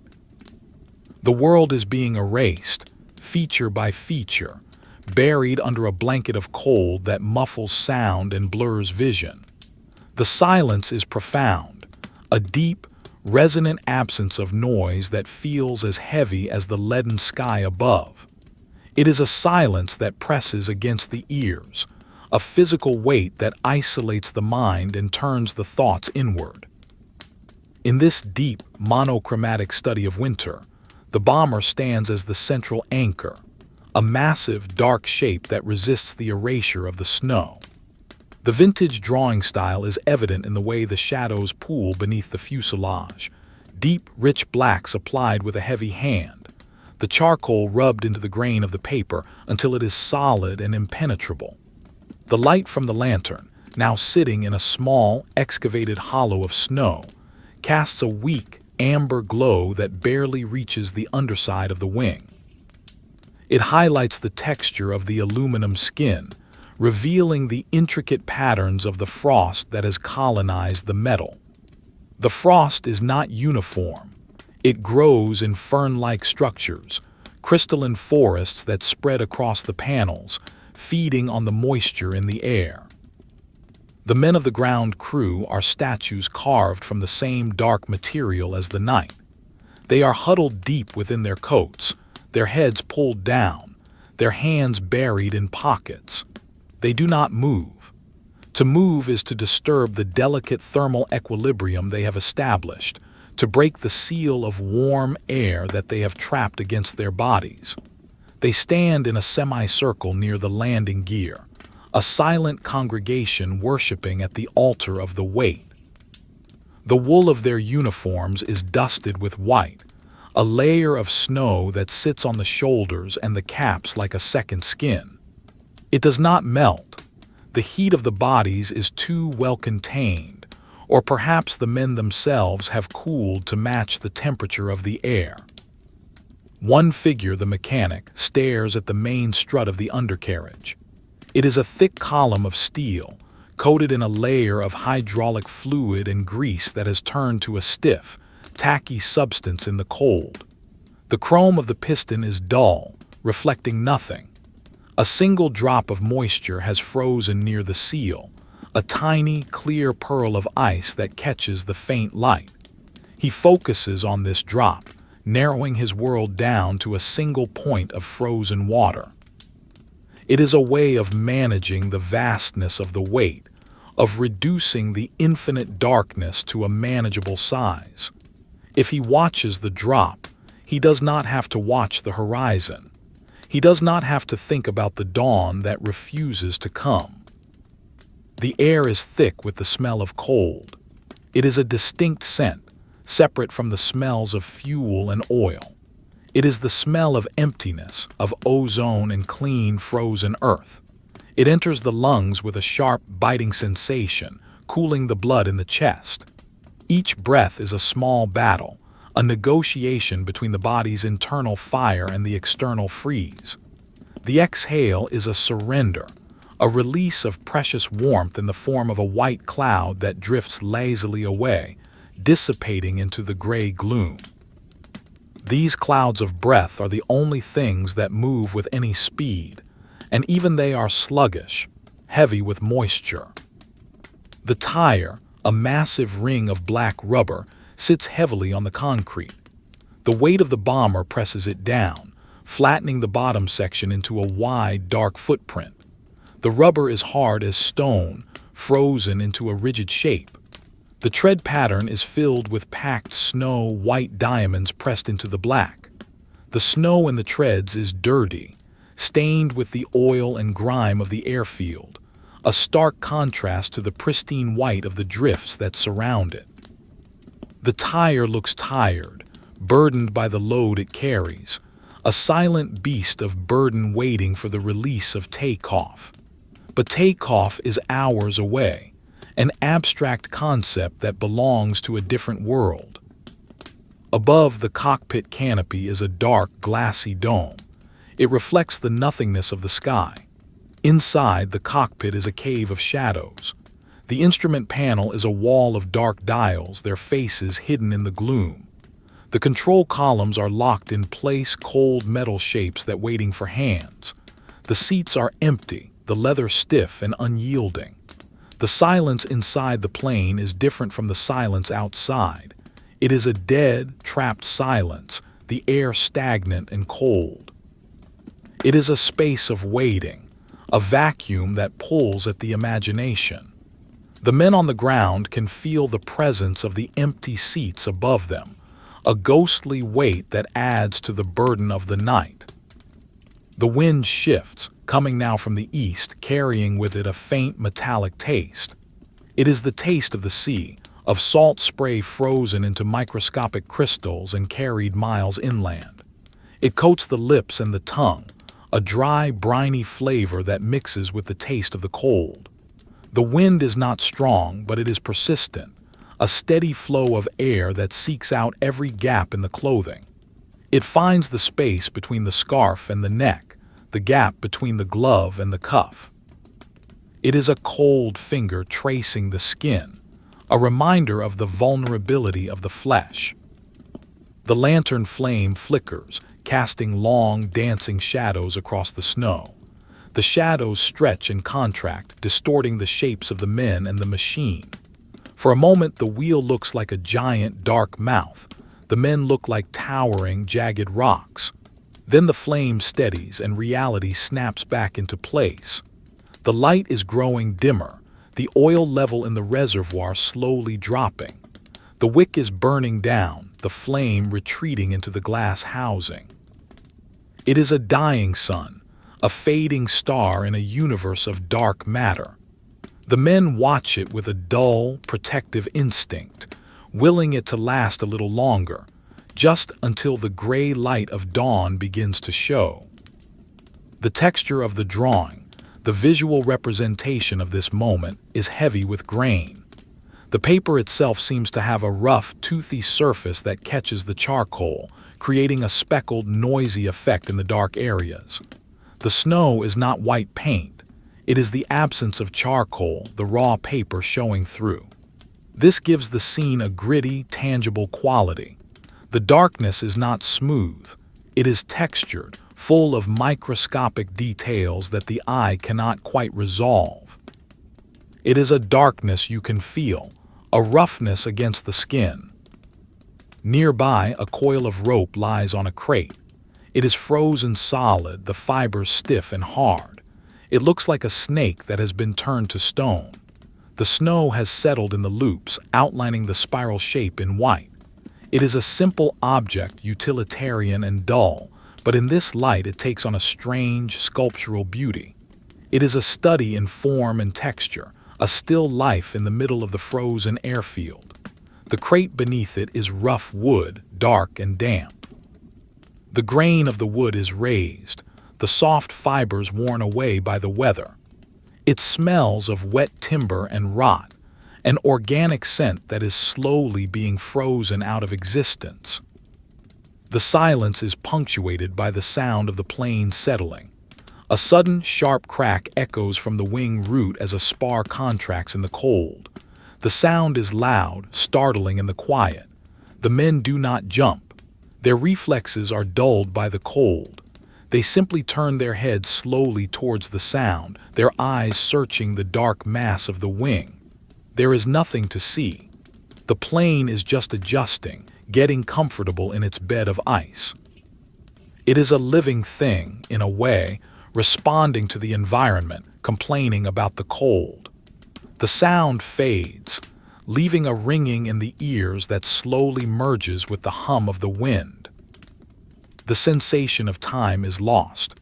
There is no rhythm to the night, no sequence of events. It is a continuous state of being. The mind floats in a gray void untethered from the clock. Thoughts are slow, heavy things that drift like icebergs in a dark sea. Memories of the past, of warmth, of summer, of home, are distant and pale, lacking the vividness of the cold reality. The present moment is all there is. A frozen foot, a numb hand, the smell of oil, the sound of the wind. These are the coordinates of their existence. A snowflake lands on the glass of the lantern. It melts instantly, turning into a tiny bead of water that slides down the hot glass, leaving a faint, shimmering trail. Then it evaporates, vanishing back into the air.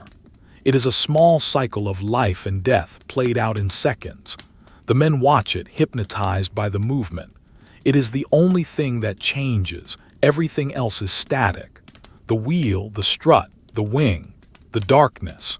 They are fixed points in a turning world. The cold has seeped into the bones now. It is no longer a surface sensation. It is a deep, resonant ache that sits in the marrow. The joints feel stiff and rusty, as if the synovial fluid has turned to glue. To bend a knee is to overcome a significant resistance.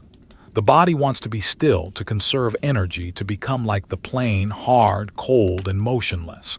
The will to move fights a constant battle against the inertia of the freeze. The men shift their weight, stamp their feet, flex their fingers. Small, defiant acts that prove they are still alive. The horizon is a myth. The sky meets the ground in a seamless gradient of gray. There is no line, no separation. The world is a sphere of darkness. The clouds are low, touching the tops of the hangars in the distance. They are heavy with snow, dark bellies full of ice. They press down on the airfield, sealing it in. The air pressure is high, a physical weight on the temples. It feels like being underwater, deep in the ocean where the light never reaches. The bomber's nose art is completely obscured by the frost. The painted girl, the lucky charm, is gone, hidden behind a mask of white. The plane is anonymous, a generic machine of war. It has no personality, no history. It is just metal and ice. The serial numbers on the tail are unreadable, white on white. This loss of identity adds to the feeling of isolation. They are not waiting with their plane. They are waiting with a plane, a dark archetype that represents the burden of the mission. The ground crew chief pulls a handkerchief from his pocket. It is a stiff, frozen square of cotton. He wipes his nose, the fabric rough against his skin. He puts it back. The action takes a long time. His movements are slow, deliberate, like a film running at half speed. The cold slows down the nerve impulses, delays the signals from the brain to the muscles. Everything happens in slow motion. The falling snow, the flickering flame, the blinking of an eye. Under the fuselage, the air is slightly warmer, sheltered from the wind by the bulk of the plane. It is a relative warmth, a difference of a few degrees, but it is noticeable. The men stand close to the wheel in the lee of the wind. It is their shelter, their sanctuary. The rubber tire smells of sulfur and cold earth. The metal strut smells of grease. These are the smells of safety, of structure. Outside the shadow of the wing, the wind is a predator, searching for warmth to steal. The light from the lantern catches the edge of a rivet on the fuselage. It glints, a tiny spark of silver in the dark. Then the snow covers it and the spark is gone.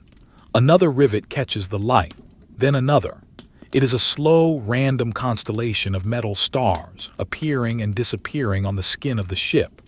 The men watch the pattern, finding faces in the rivets, maps in the frost.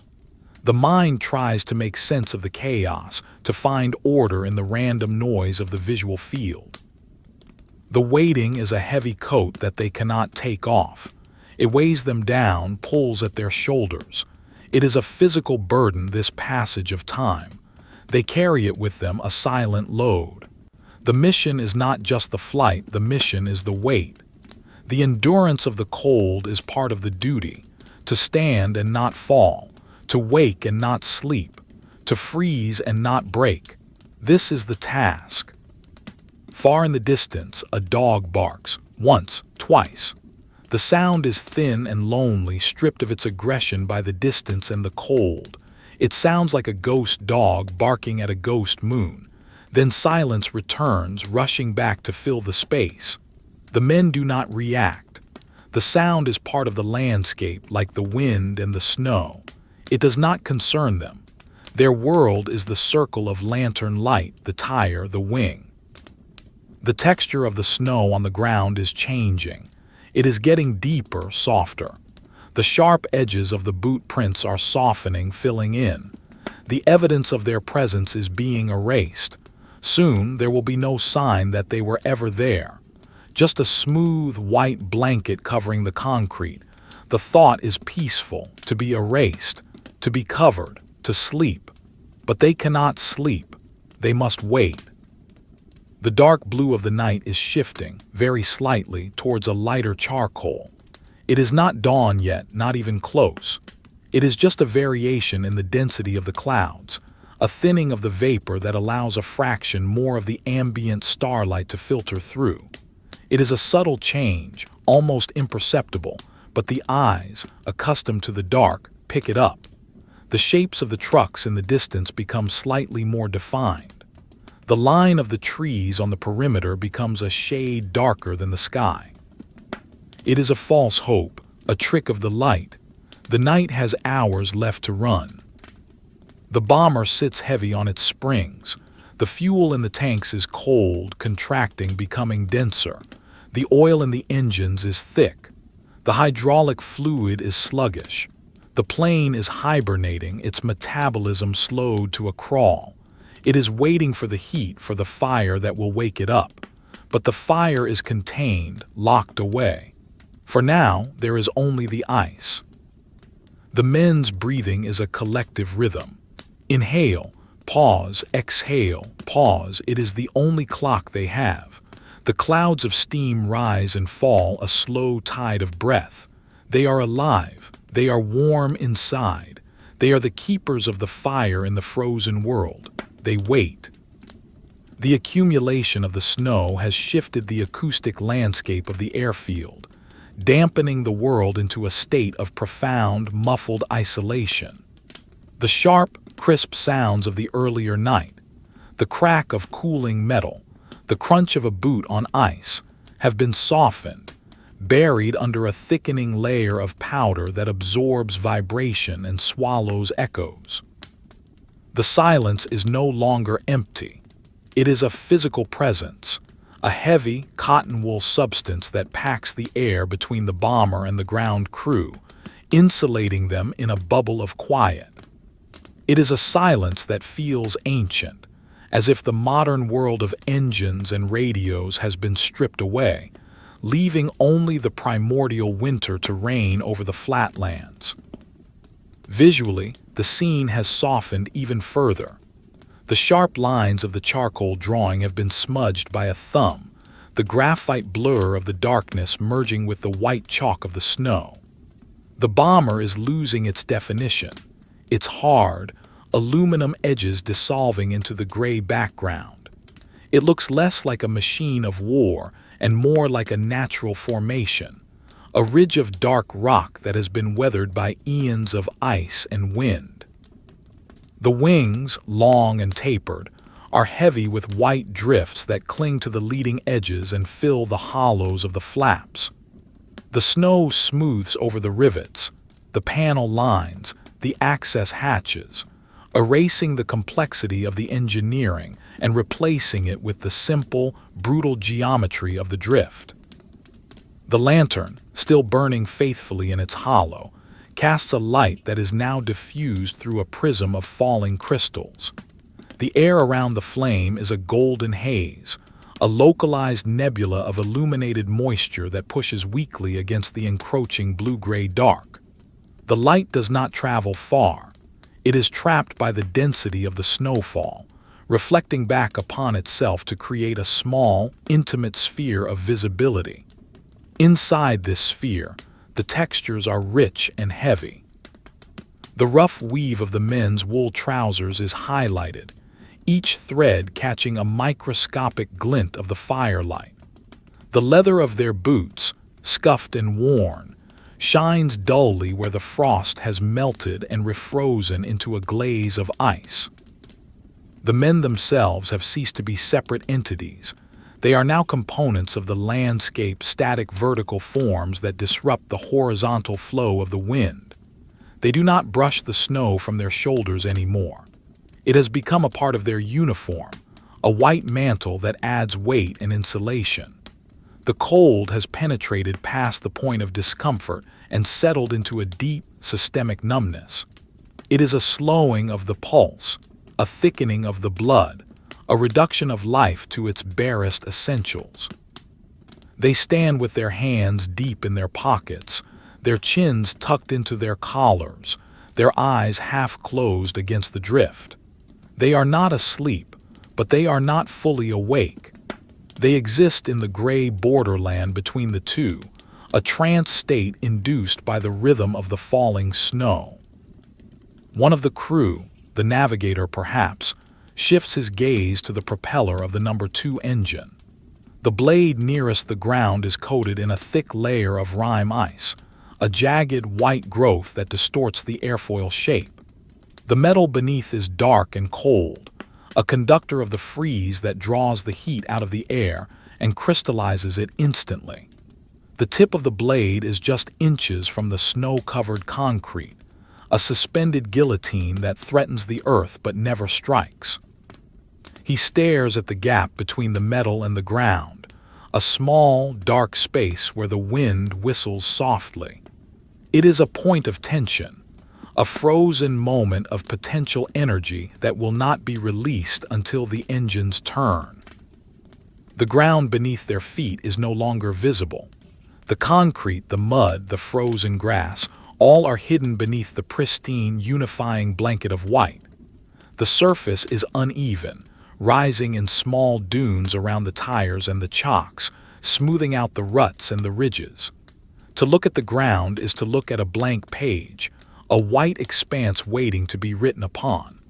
But there is no writing, only the soft, endless addition of more white. The texture of the snow is dry and powdery, whispering as it settles, a sound like sand shifting in an hourglass. It is the sound of time passing in a physical form, piling up grain by grain, inch by inch. The smell of the air has changed again. The metallic tang of the ozone is gone, replaced by the damp, heavy scent of wet wool and saturation. It is a smell that sits heavy in the nose, a biological scent of sheepskin and breath mixed with the inorganic purity of the ice. It is the smell of a barn in winter, of animals huddling for warmth, transposed onto the industrial setting of the airfield. The fuel smell is faint, suppressed by the cold, a distant memory of volatile chemicals that has no place in this solid, frozen world. The air tastes of water and iron, a cold, clean flavor that coats the tongue and numbs the palate. A small icicle has formed on the rim of the wheel hub, a transparent dagger of frozen water that hangs precariously in the gloom. It catches the lantern light, refracting it into a tiny, distorted spectrum of orange and yellow. It grows slowly, fed by the minute amount of heat radiating from the brake drum, a heat that is fading fast. The icicle is a clock of its own, measuring the cooling of the machine. When it stops growing, the plane will be truly dead, fully assimilated into the temperature of the night. The mechanic watches it, his eyes tracking the slow swell of a droplet at the tip, the pause, the freeze. It is a mesmerizing process, a microscopic drama played out in silence. The darkness of the sky is absolute. The clouds have lowered, pressing down on the mast of the control tower in the distance, decapitating it. The ceiling is a heavy, slate-colored lid that seals the airfield in a box of pressure. There is no moon, no stars, no horizon. The world ends at the limit of the lantern's glow. Beyond that is the void, a space of infinite cold and swirling gray. The sense of claustrophobia is intense, a feeling of being buried alive in the atmosphere. The weight of the sky pushes down on the shoulders, compressing the spine, forcing the body to hunch, to condense, to become smaller. Inside the fuselage, the air is still and frigid. The ribs of the airframe are frosted over, the aluminum skin conducting the external temperature directly into the interior. The bomb bay is a cavern of shadows, empty now, but heavy with the memory of iron. The catwalk is a narrow, dark bridge over nothingness. The smell inside is different. It smells of hydraulic fluid, of old sweat, of rubber oxygen masks, and cold aluminum. It is the smell of the machine's gut, a technological scent that is slowly being neutralized by the sterile cold.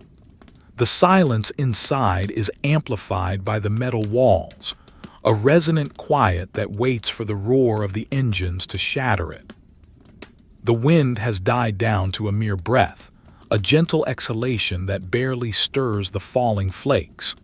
The snow falls straight down now, vertical lines of white rain that connect the sky to the earth. The lack of wind makes the cold feel less aggressive but more pervasive. It is not a biting cold anymore. It is a soaking cold, a temperature that seeps through the layers of clothing like water. It finds the gaps in the stitching, the thin spots in the leather. It wraps around the ankles, the wrists, the neck. It is a patient, creeping invasion that cannot be fought, only endured. The crew's breath rises in slow, rhythmic plumes. In the still air, the steam lingers, forming ephemeral sculptures that hang above their heads for seconds before dissolving. They look like speech bubbles in a comic strip, but they are blank, filled only with the white noise of the winter. The men do not speak. There is nothing to say. The mission is known. The weight is known. The cold is known. Words would only be a waste of heat, a disturbance of the perfect silence.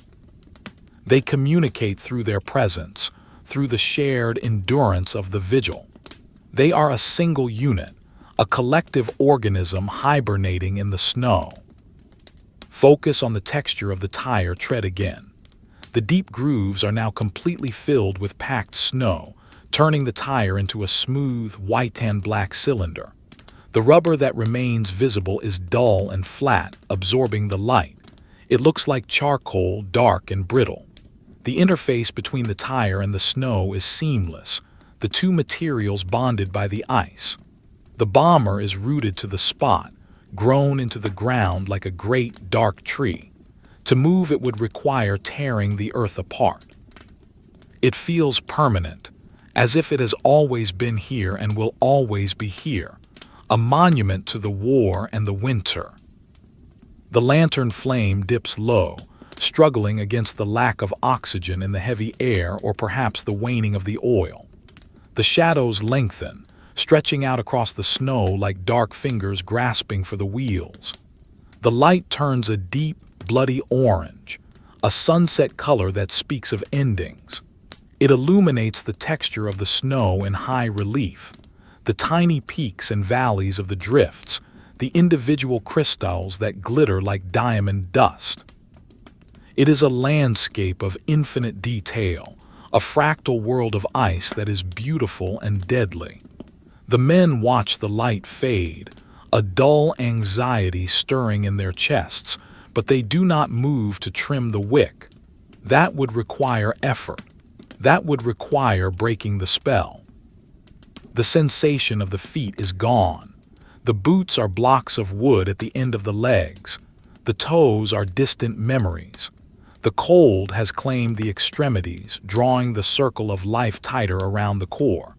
The men shift their weight unconsciously, a primitive reflex to keep the blood moving, but they cannot feel the ground. They are floating on a cushion of numbness.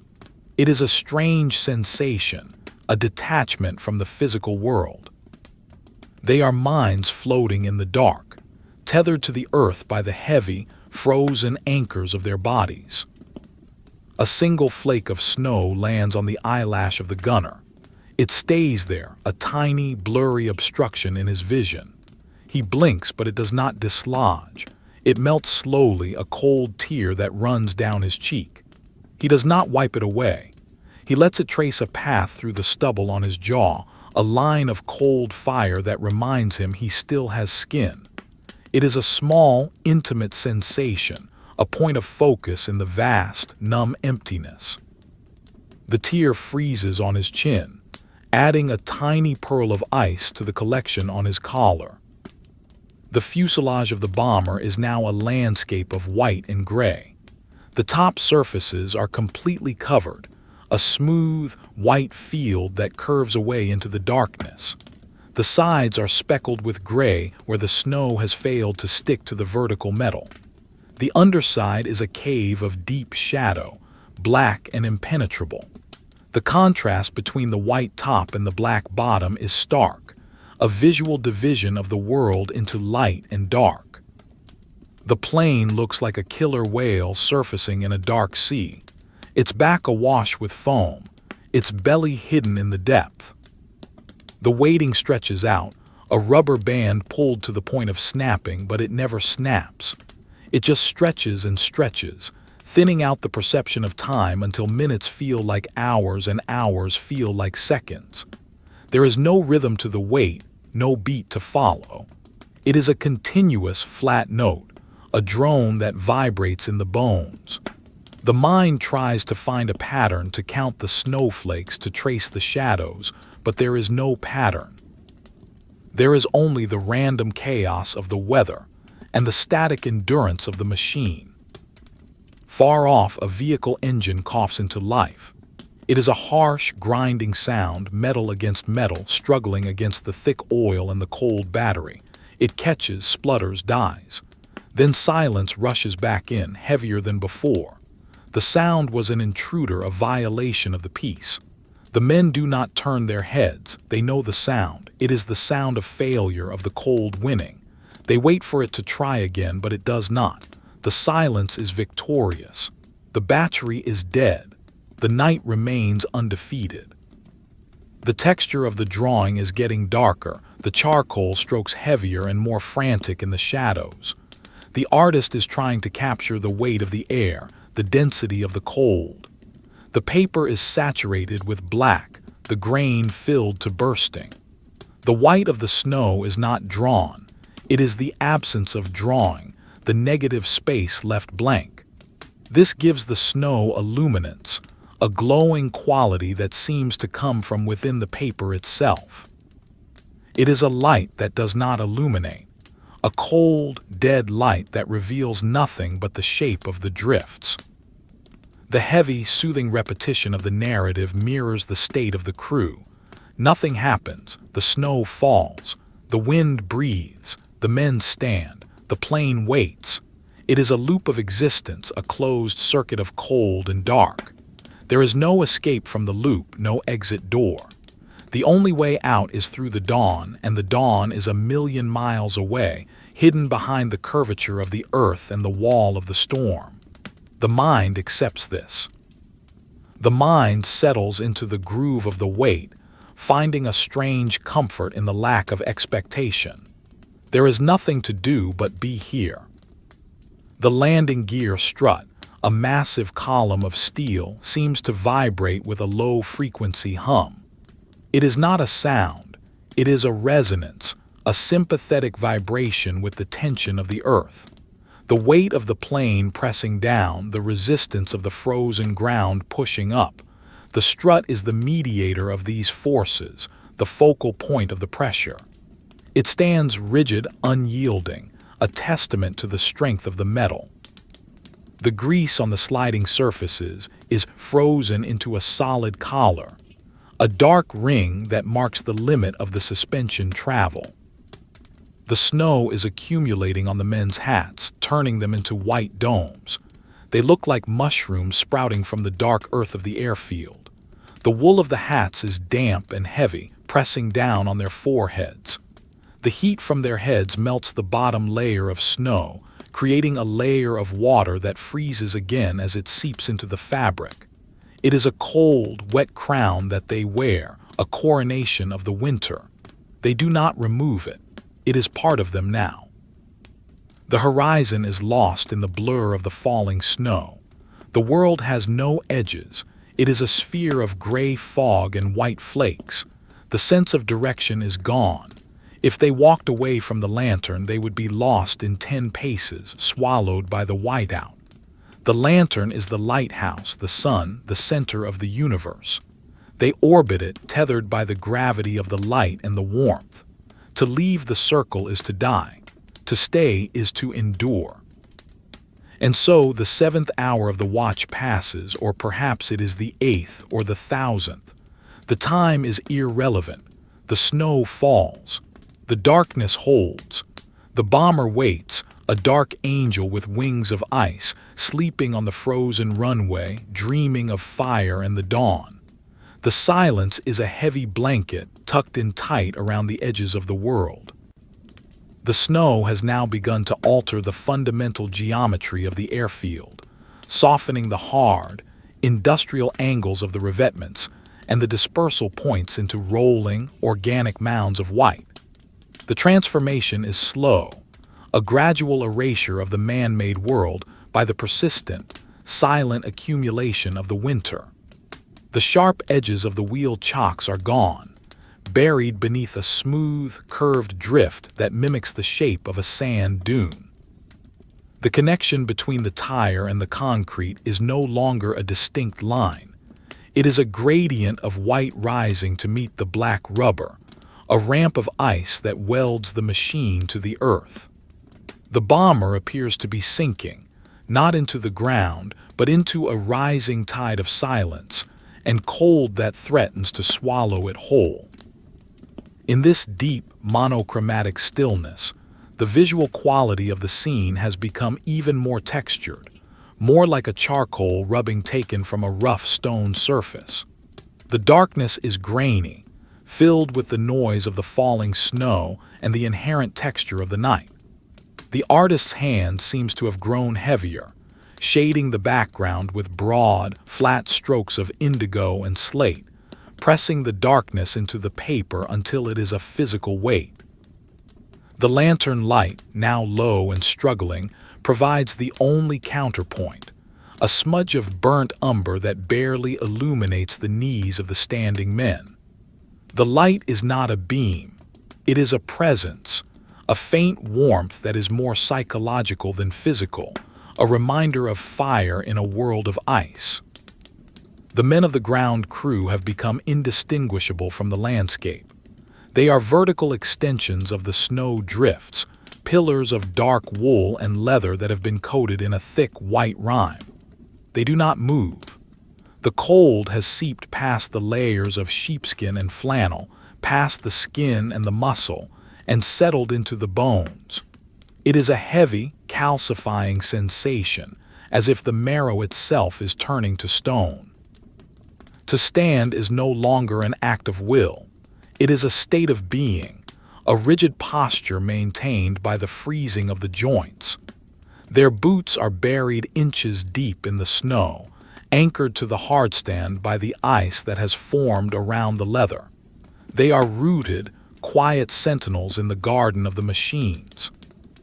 The silence is absolute, yet it possesses a texture of its own.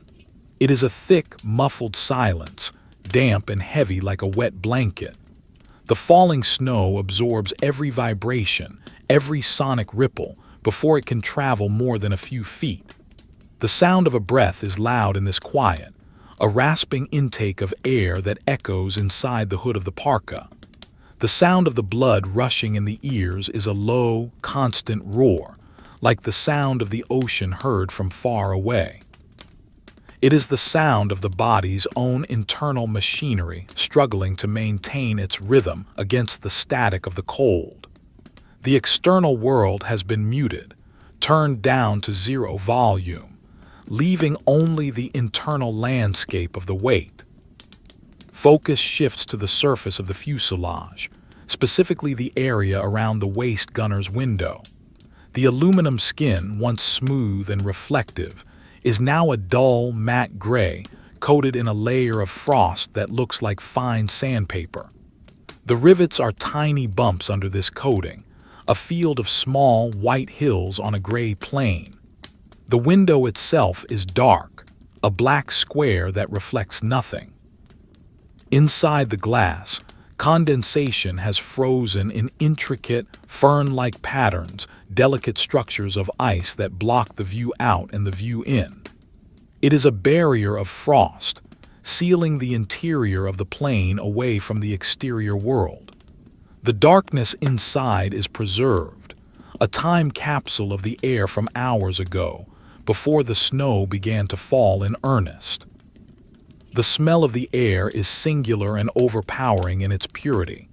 It is the scent of deep winter, a smell that is less an odor and more a sensation of temperature. It smells of absence, the absence of dust, the absence of smoke, the absence of life. It is a clean, sharp smell that scours the nasal passages, numbing the olfactory nerves until they can register nothing else. Occasionally, a faint ghost of a smell drifts by, the heavy, sulfurous scent of the rubber tires, or the sweet, chemical tang of the hydraulic fluid, but it is quickly overwhelmed by the scent of the snow. The air tastes of iron and old pennies, a metallic flavor that coats the back of the throat and lingers there, a cold, hard taste that cannot be swallowed. The tire of the main landing gear has become a study in contrast and texture. The side that faces the wind is plastered with snow, a vertical wall of white that obscures the tread and the sidewall markings. The leeward side is dark, a deep, shadowed black where the rubber is still visible. The contrast is stark, a visual representation of the wind's direction. The snow that packs the tread is compressed into hard, white diamonds, geometric shapes that look like they have been inlaid into the tire by a jeweler. The rubber itself is rock hard, frozen into a shape that will not yield. It bears the weight of the bomber without flexing, a solid block of material that connects the heavy metal of the airframe to the frozen concrete of the runway. Above, the wing stretches out into the gloom, a massive, sheltering roof that catches the snow before it can reach the ground immediately below. The area under the wing is a cave of deeper darkness, a dry, cold space where the air is still. Here, The details of the undercarriage are hidden in the shadows, the drag struts, the brake lines, the locking pins. They are shapes suggested by the darkness rather than revealed by the light. The gloom softens their mechanical edges, turning them into organic forms that look like the roots of a giant tree or the bones of a prehistoric beast. The lantern light does not penetrate this far. It stops at the edge of the tire, leaving the rest to the imagination and the dark. The lantern itself is nearing the end of its cycle. The flame is small, a blue-centered bead of fire that trembles on the blackened wick. The glass chimney is stained with soot, a gradient of brown and black that filters the light, turning it a deep, murky orange. The heat radiating from it is negligible, barely enough to melt the snowflakes that land directly on the metal housing. The oil reservoir is low, the fuel heavy and cold, struggling to climb the wick. It is a dying light, a fading star in the constellation of the airfield. The men watch it with a detached curiosity, wondering if it will outlast the night or if they will be left in the total, crushing dark. The sensation of time has been completely eroded. There is no sequence of events to mark the passage of the minutes. There is only the continuous, seamless loop of the snow falling and the wind breathing. The past is a vague memory of warmth.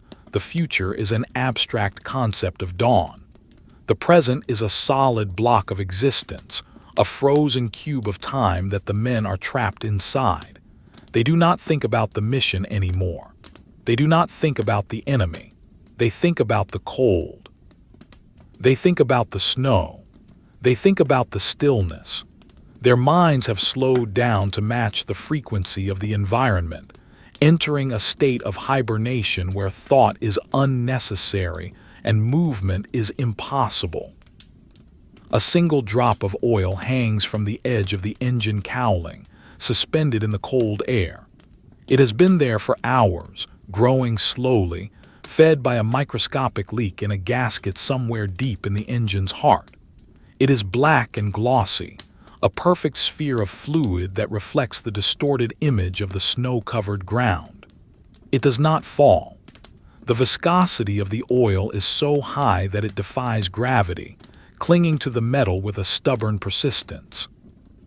It is a small, dark jewel, a pearl of industrial blood that has been frozen in time. The mechanic watches it, his eyes tracking the light that plays on its surface. It is the only detail in the scene that has any luster, any shine. Everything else is matte, dull, absorbed by the snow. The texture of the wool coats the men wear is rough and heavy. The fibers are swollen with moisture and frozen stiff. The weave of the fabric is visible in the faint light, a coarse grid of interlocking threads that trap the air.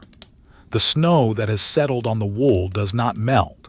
It sits on top of the fibers, creating a second layer of insulation. The coats feel like armor, heavy plates of material that restrict movement and deaden sensation.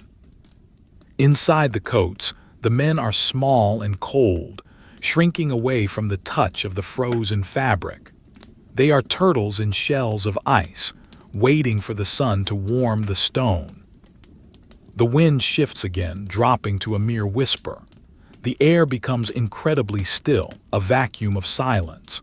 The snow falls straight down, vertical lines of white that connect the sky to the earth. The lack of wind makes the cold feel heavier, a pressing weight that sits on the shoulders and the head. The atmosphere feels dense, saturated with ice and darkness. It is a claustrophobic sensation despite the open space of the airfield. The sky is a low ceiling, the ground is a rising floor. The world is closing in, compressing the space around the bomber until there is only enough room for the weight. The horizon is lost in the blur. There is no separation between the earth and the sky. It is all one continuous field of gray. The darkness is not black. It is a deep, rich charcoal layered with the white of the snow. It is a color that feels cold to the look, a visual representation of the temperature. The artist has used soft pastels to blend the tones, creating a smooth, seamless gradient that offers no hard lines for the eye to hold onto. The gaze slides off the darkness, finding no purchase, returning always to the small, fragile anchor of the lantern light. The bomber's propeller blades are dark silhouettes against the gray. They are motionless, frozen in position. The blade pointing down is buried in the snowdrift, its tip hidden in the white. It looks like a stake driven into the heart of the winter. The other two blades reach up into the darkness, pleading for the sky. They are coated in ice, their edges rough and jagged. The metal is dead, devoid of the vibration and the heat that gives it life. It is just a shape, a cold sculpture of aluminum and steel that has no function in this frozen moment. The breathing of the men has become shallow and slow. They are conserving energy, minimizing the heat loss with every exhalation. The clouds of steam that rise from their mouths are thin and wispy, vanishing quickly into the cold air. They breathe in unison, a collective rhythm that binds them together. In, out, in, out. It is the only clock they have, a biological metronome that ticks away the seconds of the night. The sound of their breathing is a soft hush, a sibilant whisper that blends with the sound of the falling snow. Under the fuselage, the shadows are deep and complex. They are not empty voids, they are filled with the texture of the ground and the machinery. The light catches the edge of a hydraulic line, a bolt head, a patch of oil. These small details emerge from the darkness like stars in a night sky, faint and distant. The eye wanders over them, tracing the shapes, finding patterns in the mechanical chaos. It is a way of occupying the mind, of keeping the brain engaged in the absence of any other stimuli. The shadows are a landscape of their own, a dark terrain to be explored while standing still. The sensation of the cold on the face is a mask of numbness. The skin feels tight and drawn as if it is shrinking. The nose and the ears are devoid of feeling, distant appendages that belong to someone else. The lips are stiff, unable to form words. To speak would be a physical effort, a cracking of the frozen mask. So they remain silent. The silence is a comfort, a protective layer that keeps the cold out of the mouth and the lungs. It is a shared vow of quiet, a pact made with the winter. The snow continues to pile up on the wings of the bomber. It is a significant weight now, hundreds of pounds of ice adding to the burden of the airframe. The suspension compresses slightly under the load, a microscopic movement that is felt rather than seen. The plane groans softly, a deep, metallic complaint that resonates through the structure. It is the sound of the machine feeling the cold, reacting to the environment. The men hear it and understand. They feel the weight, too. It is on their shoulders, on their eyelids, on their hearts. The weight of the snow, the weight of the night, the weight of the weight. Far away in the direction of the control tower, a light blinks. It is a red beacon, a momentary flash of color in the monochrome world.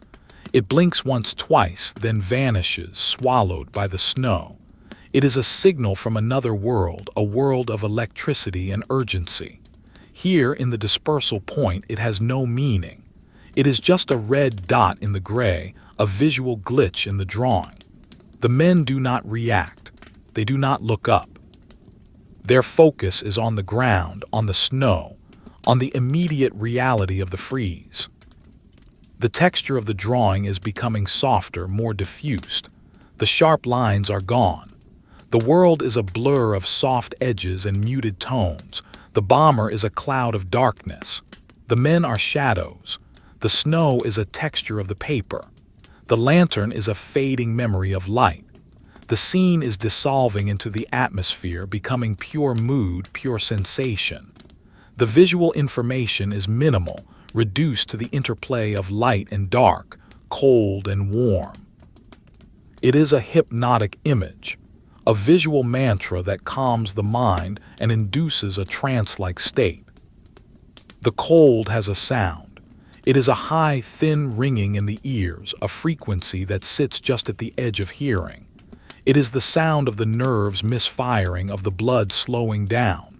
It is a constant background noise, a soundtrack to the wait.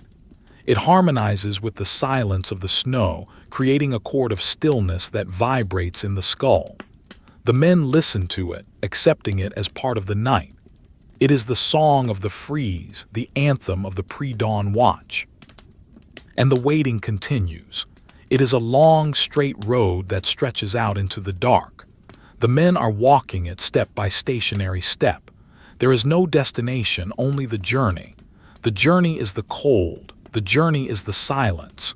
The journey is the wait. They walk it together, a silent brotherhood of the frozen runway, enduring the heavy hours of the night, waiting for a dawn that feels like it will never come. But they wait. That is what they do. That is all they do. The night has entered its deepest phase, a stretch of time where the concept of duration collapses into a singular, frozen moment. The accumulation of the snow has reached a point where the boundaries between the artificial and the natural are entirely dissolved. The bomber is no longer a machine constructed of aluminum and steel. It has become a geological feature of the airfield, a dark, rime-crusted ridge rising from the flat, white plain.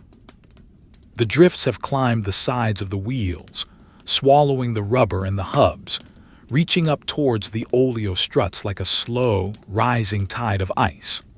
The sharp, mechanical angles of the landing gear are softened, buried under layers of powder that smooth every corner and fill every void.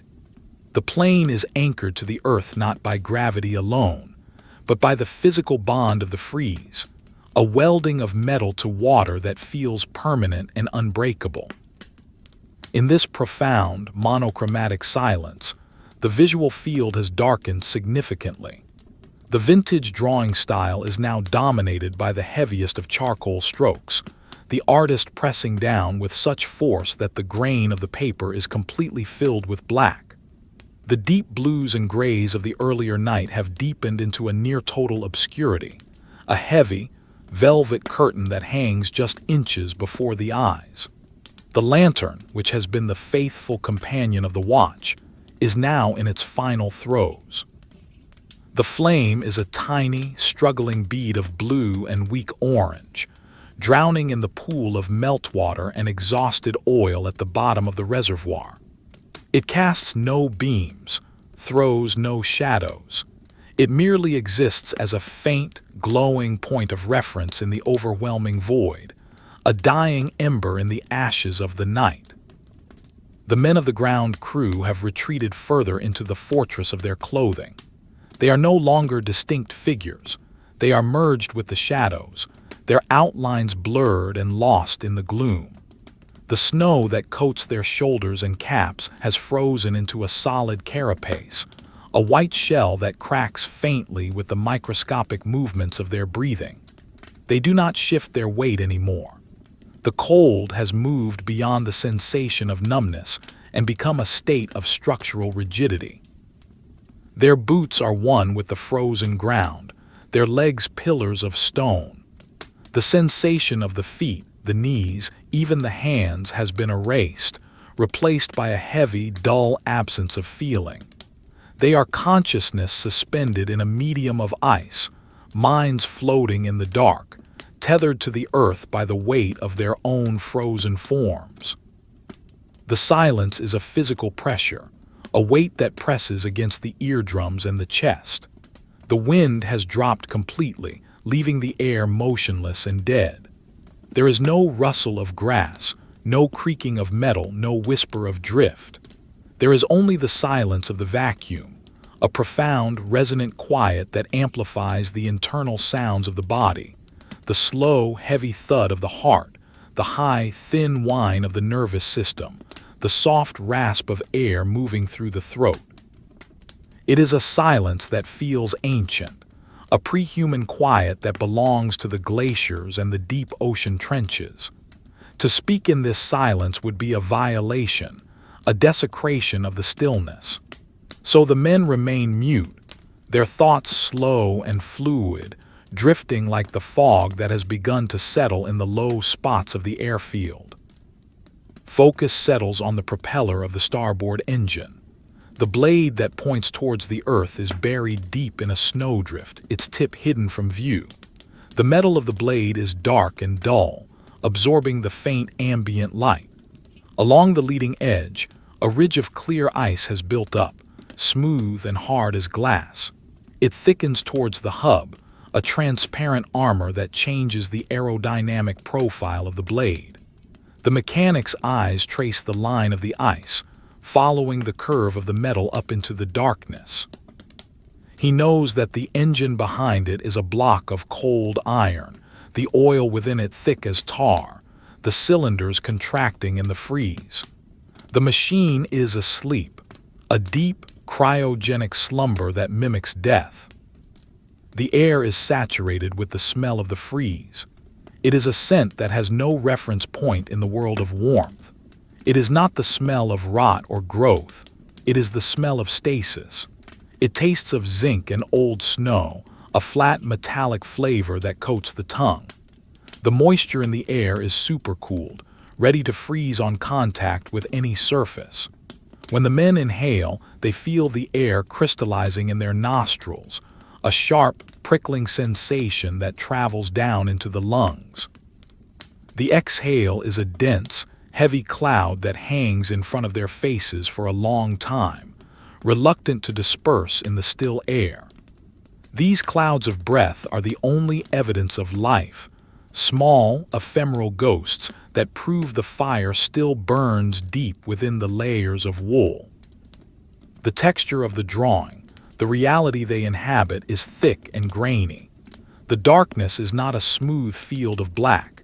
It is composed of millions of tiny dots of charcoal, a visual noise that mimics the sensation of the cold on the skin. The snow is the texture of the rough paper showing through, a negative space that defines the form of the drifts. The boundaries between objects are soft and indistinct. The tire blends into the snow. The wing blends into the sky. The men blend into the night. It is a world without edges, a fluid landscape of shadows, an ice where everything is connected by the medium of the dark. A single rivet on the fuselage near the cockpit window has popped its head slightly due to the contraction of the skin. It sits a millimeter proud of the surface, a tiny imperfection in the smooth metal. Around it, the frost has formed a perfect circle, a white halo that highlights the stress point. It is a microscopic detail, invisible to anyone but the man standing directly below it, staring up with unfocused eyes. He watches the rivet as if it were a star, a fixed point in the turning heavens. It anchors his vision, keeping him from drifting away into the gray fog of sleep. The rivet, the frost, the metal, these are the components of his universe. The ground beneath the snow is a mystery. The concrete hardstand, the frozen mud, the dead grass, they are all buried, forgotten. The men stand on a new floor, a floor of compressed ice and powder. The cold from the ground travels up through the soles of their boots, a slow, creeping invasion that numbs the toes and the heels. The leather of the boots is stiff, frozen into the shape of the last movement. Inside, the socks are damp and heavy, draining the heat from the feet. The men curl their toes instinctively, but the movement is sluggish, the signal from the brain taking a long time to travel down the cold nerves. The lantern flame sputters, a sudden, violent flicker that sends shadows racing across the snow. The light flares up for a second, turning a bright, angry orange before settling back down into a dull, reddish glow. The oil is nearly gone. The wick is burning itself. The end of the light is approaching. The men watch the flame with a detached sense of fatality. When the light goes, the darkness will be absolute. They will be alone in the void, but they do not move to refill it. The supplies are in the truck, and the truck is far away across the frozen tundra of the airfield. They will wait in the dark if they have to. The darkness is just another layer of clothing, another weight to bear. The sensation of time is circular. The past is a loop of cold, the future is a loop of cold. The present is the point where the loops meet. There is no progression, no linear narrative. The story of the night is a story of endurance, of standing still while the world freezes. The mind detaches from the linear track of time and enters a state of fugue. Thoughts are disconnected, random images that float through the consciousness like snowflakes. A face, a cup of tea, the sound of a radio. These fragments appear and vanish, leaving no trace. The only constant is the sensation of the cold and the weight of the body. The fuselage of the bomber looms overhead, a massive, dark ceiling. The bomb bay doors are closed, sealed tight against the weather.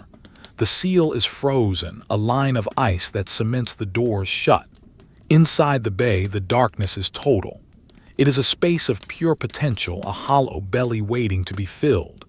But for now, it is empty, a vacuum of cold air. The structure of the plane groans again, a deep, resonant sound that vibrates through the airframe. It is a low-frequency note, like the purring of a giant cat, but without warmth. It is the sound of metal settling, of tension being released in the grip of the freeze. Snow on the ground has lost its sparkle. In the dying light of the lantern, it looks flat and gray, a monochromatic ocean of powder. The texture is smooth, unbroken by wind or movement. It looks soft, inviting a bed of white down. The urge to lie down, to sink into the snow and sleep, is a constant, whispering voice in the back of the mind. Rest, it says, sleep. The cold is not so bad, it is quiet here. The men resist the voice, not with active will, but with the passive inertia of duty. They are standing because they are standing. To change state would require a decision, and they are too tired to make decisions. The horizon is a theoretical concept. There is no line where the earth meets the sky. There is only the gradient of the dark. The sky is a heavy, slate-gray dome that presses down on the top of the head. It feels solid, as if the atmosphere has frozen into a block of lead. The clouds are indistinguishable from the air. They are just a denser form of the darkness. The world is a closed room, a cell of ice and shadow. The men are the prisoners, serving a sentence of silence. A small icicle falls from the wingtip. It breaks loose without warning, dropping silently into the soft snow below. It makes no sound upon impact, disappearing instantly into the drift. It is a small event unnoticed by the crew. It is a symptom of the freeze, a shedding of ice by the machine. The wing remains heavy, burdened by the white load. The metal skin is cold enough to burn, a heat sink that drains the energy from the air. The breathing of the men has synchronized. They inhale together, exhale together. It is a slow, rhythmic tide of air. The clouds of steam rise up, merge, and drift away. They are a single organism, a multi-headed watcher of the night. Their hearts beat in a slow, heavy rhythm, pumping the thick, cold blood through the veins. They are alive, but only just. They are operating on the minimum settings, preserving the core temperature, sacrificing the extremities to the winter. The smell of the oil is gone. The smell of the rubber is gone. There is only the smell of the snow. It is a scent of purity, of absolute cleanliness. It clears the mind, washing away the complex thoughts and leaving only the simple, binary reality of the cold. Cold, not cold. Dark, light. Awake, asleep. The world has been reduced to these basic elements. The complexity of the war, the mission, the strategy, it has all faded away. There is only the immediate physical reality of the airfield. The texture of the darkness seems to vibrate. It is not a static blackness. It is a living field of energy charged with the static of the cold. The air feels electric, brittle. If one were to snap a finger, the air might shatter like glass. But no one snaps a finger. Hands are buried deep in pockets, fingers curled into palms. The energy is contained, held in check by the silence. The lantern flame drops again, shrinking to the size of a pea. The light turns a deep, bruised purple red. The shadows swallow the wheels, then the legs of the men. The circle of visibility shrinks to a radius of inches. The world is closing in. The darkness is winning. The men do not panic. They accept the encroaching dark. It is soft. It is quiet. It is familiar. The heavy, monotonous voice of the wind returns, a low hum that vibrates in the teeth. It is a lullaby, a drone that encourages sleep. Sleep, it says. The night is long, the dawn is far, sleep. The men sway slightly, caught in the rhythm of the wind. They are kelp in a dark ocean, moving with the current. But their roots hold fast. They do not fall. The bomber stands silent, a dark mountain in the snow. It waits for the men. The men wait for the plane. It is a symbiotic relationship, a bond of mutual endurance. They are waiting for the spark, for the fire, for the noise. But the spark is hidden. The fire is cold. The noise is silenced. There is only the weight. The texture of the glove against the wool coat is rough. The leather is frozen, hard as wood. The wool is damp, stiff with ice. The friction between the two materials creates a faint, scratching sound when the man moves his arm. It is a sound of dryness, of cold surfaces rubbing together. It is a lonely sound. The distance to the control tower feels infinite. The lights there are gone, hidden by the snow. There is no contact with the outside world. The radio is silent. The telephone is silent. The only communication is the wind. The men are an island. The waiting is a deep, dark well. They are falling down it slowly, without fear. The walls of the well are made of ice. The bottom of the well is the dawn, but they cannot see the bottom. They can only feel the cold air rushing past them as they fall. The snow piles higher. It covers the boots. It covers the chocks. It covers the memory of the ground. The world is being reset to white. The history of the night is being erased. And still they wait. The 9th hour of the watch is a lifetime. It is an era of ice. It is a civilization of silence. They stand. They breathe, they wait. The final hour of the darkness does not announce itself with a trumpet or a sudden shift in the wind. Rather, it arrives as a subtle alteration in the density of the shadows, a microscopic thinning of the heavy, charcoal gloom that has pressed against the earth for so long. The snow, which has fallen with such relentless persistence throughout the night, begins to ease, the flakes becoming smaller, finer, drier. They no longer tumble in chaotic spirals but drift down in a slow, vertical suspension, like dust motes settling in a quiet room. The accumulation on the ground is now significant, a thick, insulating blanket that has erased the geometry of the airfield, smoothing the hard edges of the revetments and the wheel chocks into soft, rolling contours of white. The bomber stands knee-deep in this new landscape, a dark island rising from a pale, frozen sea. The lantern, the faithful companion of the watch, finally surrenders. The flame, which has been shrinking for the last hour, gives a final, spasmodic flutter, a brief, desperate pulse of orange that pushes back the shadows one last time, and then vanishes. The wick, dry and carbonized, glows cherry red for a fraction of a second before fading to a dull, dead black. A thin wisp of gray smoke rises from the chimney, a ghostly ribbon that smells of burnt kerosene and extinguished hope. It curls up into the still air, visible only for a moment before it is swallowed by the dark. With the death of the light, the world instantly transforms. The warm, intimate sphere of visibility that held the men together is shattered, replaced by a vast, cold monochrome that stretches out in all directions. For a moment, the darkness feels absolute, a crushing weight that blinds the eyes. But as the pupils dilute, expanding to capture the faintest photons, a new kind of light reveals itself. It is not the warm light of fire, but the cold, dead light of the pre-dawn snow. The ground, covered in its pristine mantle, possesses a faint, self-generated luminescence, a ghostly phosphorescence that reflects the hidden energy of the upper atmosphere.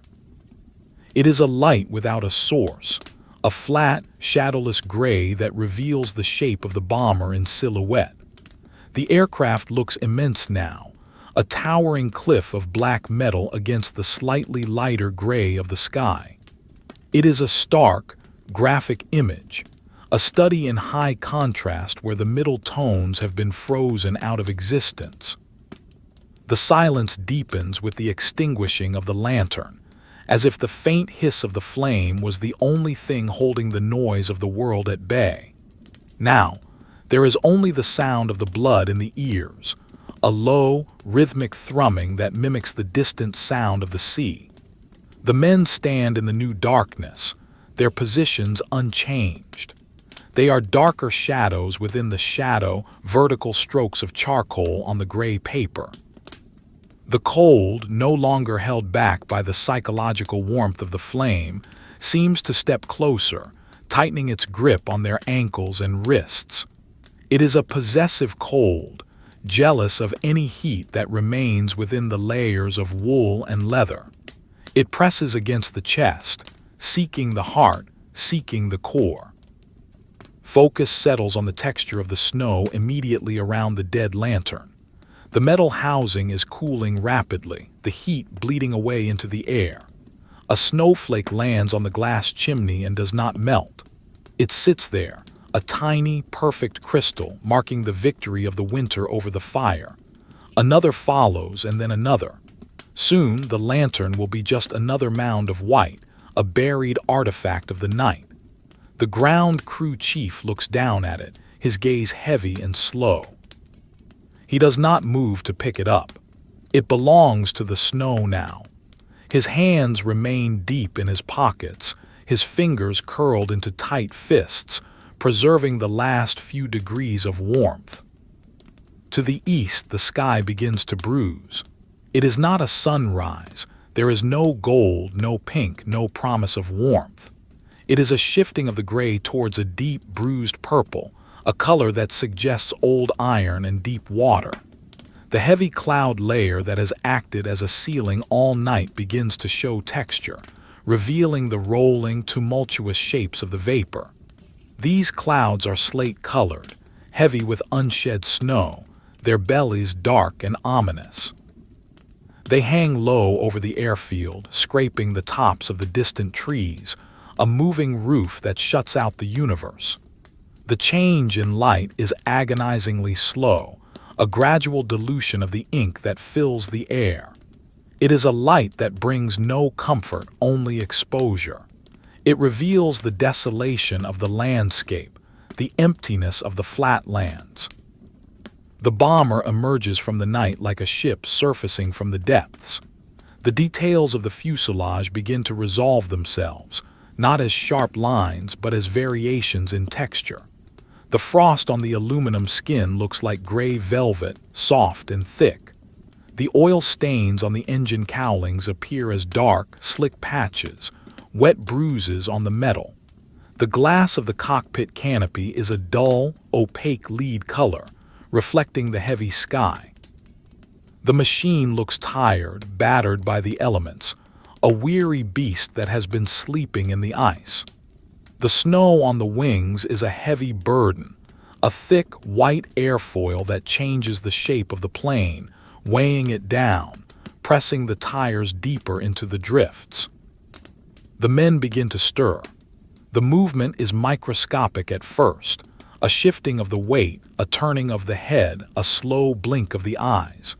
The arrival of the gray light breaks the trance of the deep night. They are returning to their bodies, feeling the stiffness of the joints, the ache in the muscles, the numbness of the extremities. One man pulls his scarf down from his mouth, revealing a face that is pale and drawn, the skin waxy and cold. He rubs his chin with a gloved hand, the sound of the leather on the stubble, a dry, rasping scratch that sounds loud in the quiet. He looks at the eastern horizon, his eyes narrowed against the flat gray light. There is no expression on his face, only a dull acceptance of the morning. The wind shifts again, waking up with the light. It comes from the north now, a steady, piercing draft that cuts through the dampened air. It picks up the loose powder from the tops of the drifts and sends it skittering across the hard stand, tiny ghosts of white dust that dance around the boots of the men.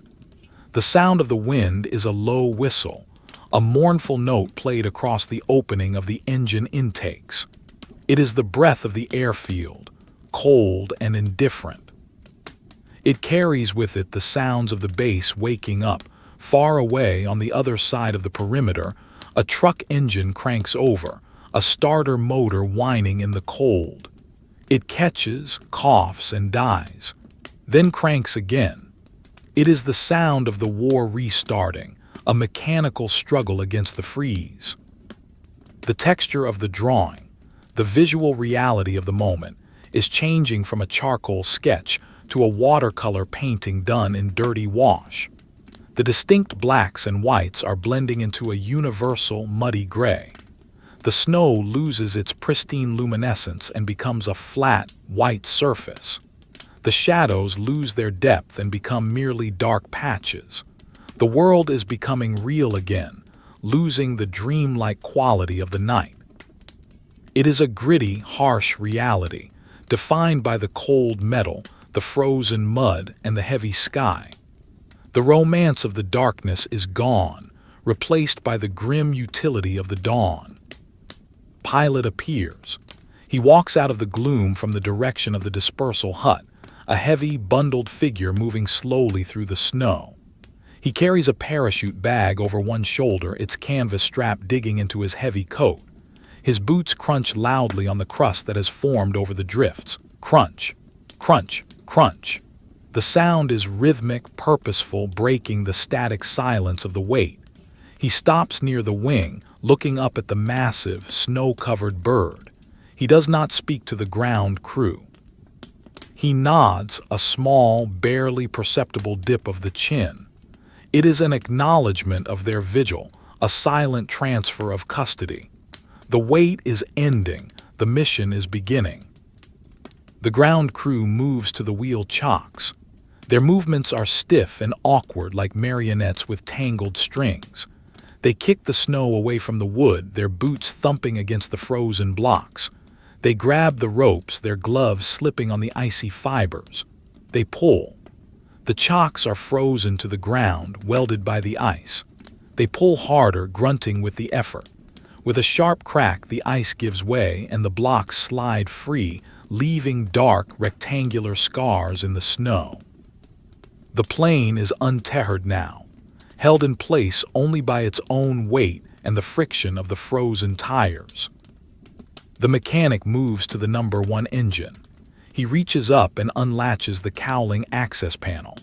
The metal is so cold it burns his fingers through the gloves. He opens it, revealing the complex, dark heart of the machine. He begins to prime the engine, working the hand pump. The sound is a rhythmic clack whoosh, a mechanical heartbeat that grows faster as the pressure builds. The smell of high-octane fuel spills out into the cold air, sharp and volatile, cutting through the smell of the snow. It is the scent of potential violence, a chemical promise of fire. The light in the east strengthens, turning from purple to a flat, dead slate. The horizon is now a distinct line, a dark stroke of graphite separating the gray earth from the gray sky. The trees in the distance are black skeletons, their branches etched against the clouds.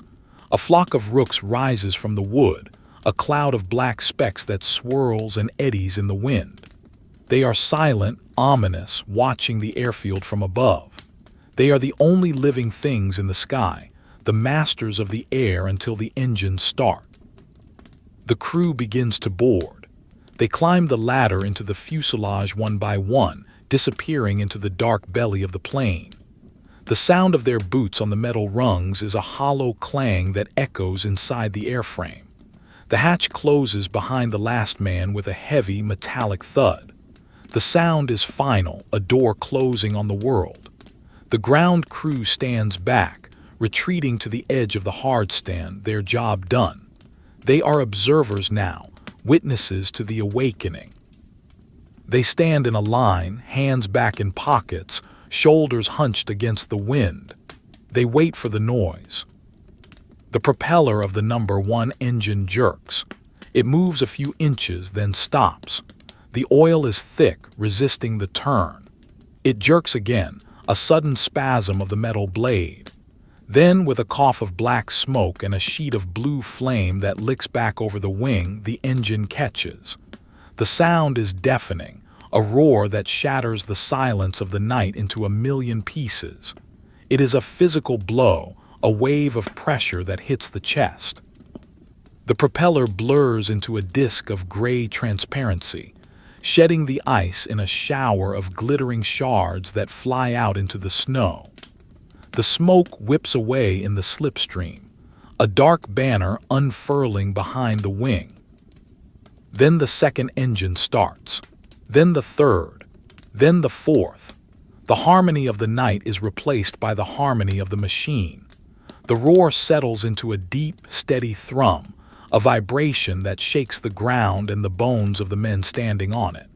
The snow around the plane vibrates, the surface of the drifts blurring with the frequency.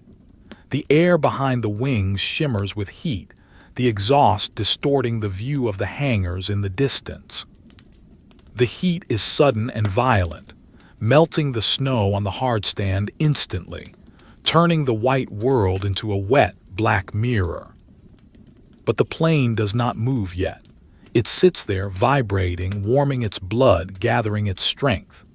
The pilot runs the throttles up, testing the power. The pitch of the engines rises to a scream, a banshee wail that tears at the sky. The bomber strains against the brakes, the nose dipping slightly, the tail rising. It wants to fly. It wants to leave the frozen earth. The ground crew watches, their faces blank, their eyes watering from the wind and the fumes. They are tired. The adrenaline of the start is fading, replaced by the crushing weight of the sleepless night. The visual scene is now one of gray motion. The spinning propellers are gray circles. The exhaust smoke is gray. The sky is gray. The only color is the blue flame from the exhaust stacks, a hot, angry fire that burns steady and bright. The vintage drawing style captures this with blurred lines and smeared charcoal. The stillness is gone, replaced by a contained chaos. But beneath the noise and the movement, the cold remains. It is the backdrop to everything, the stage upon which this drama is played. The engines cannot warm the world. They can only warm themselves.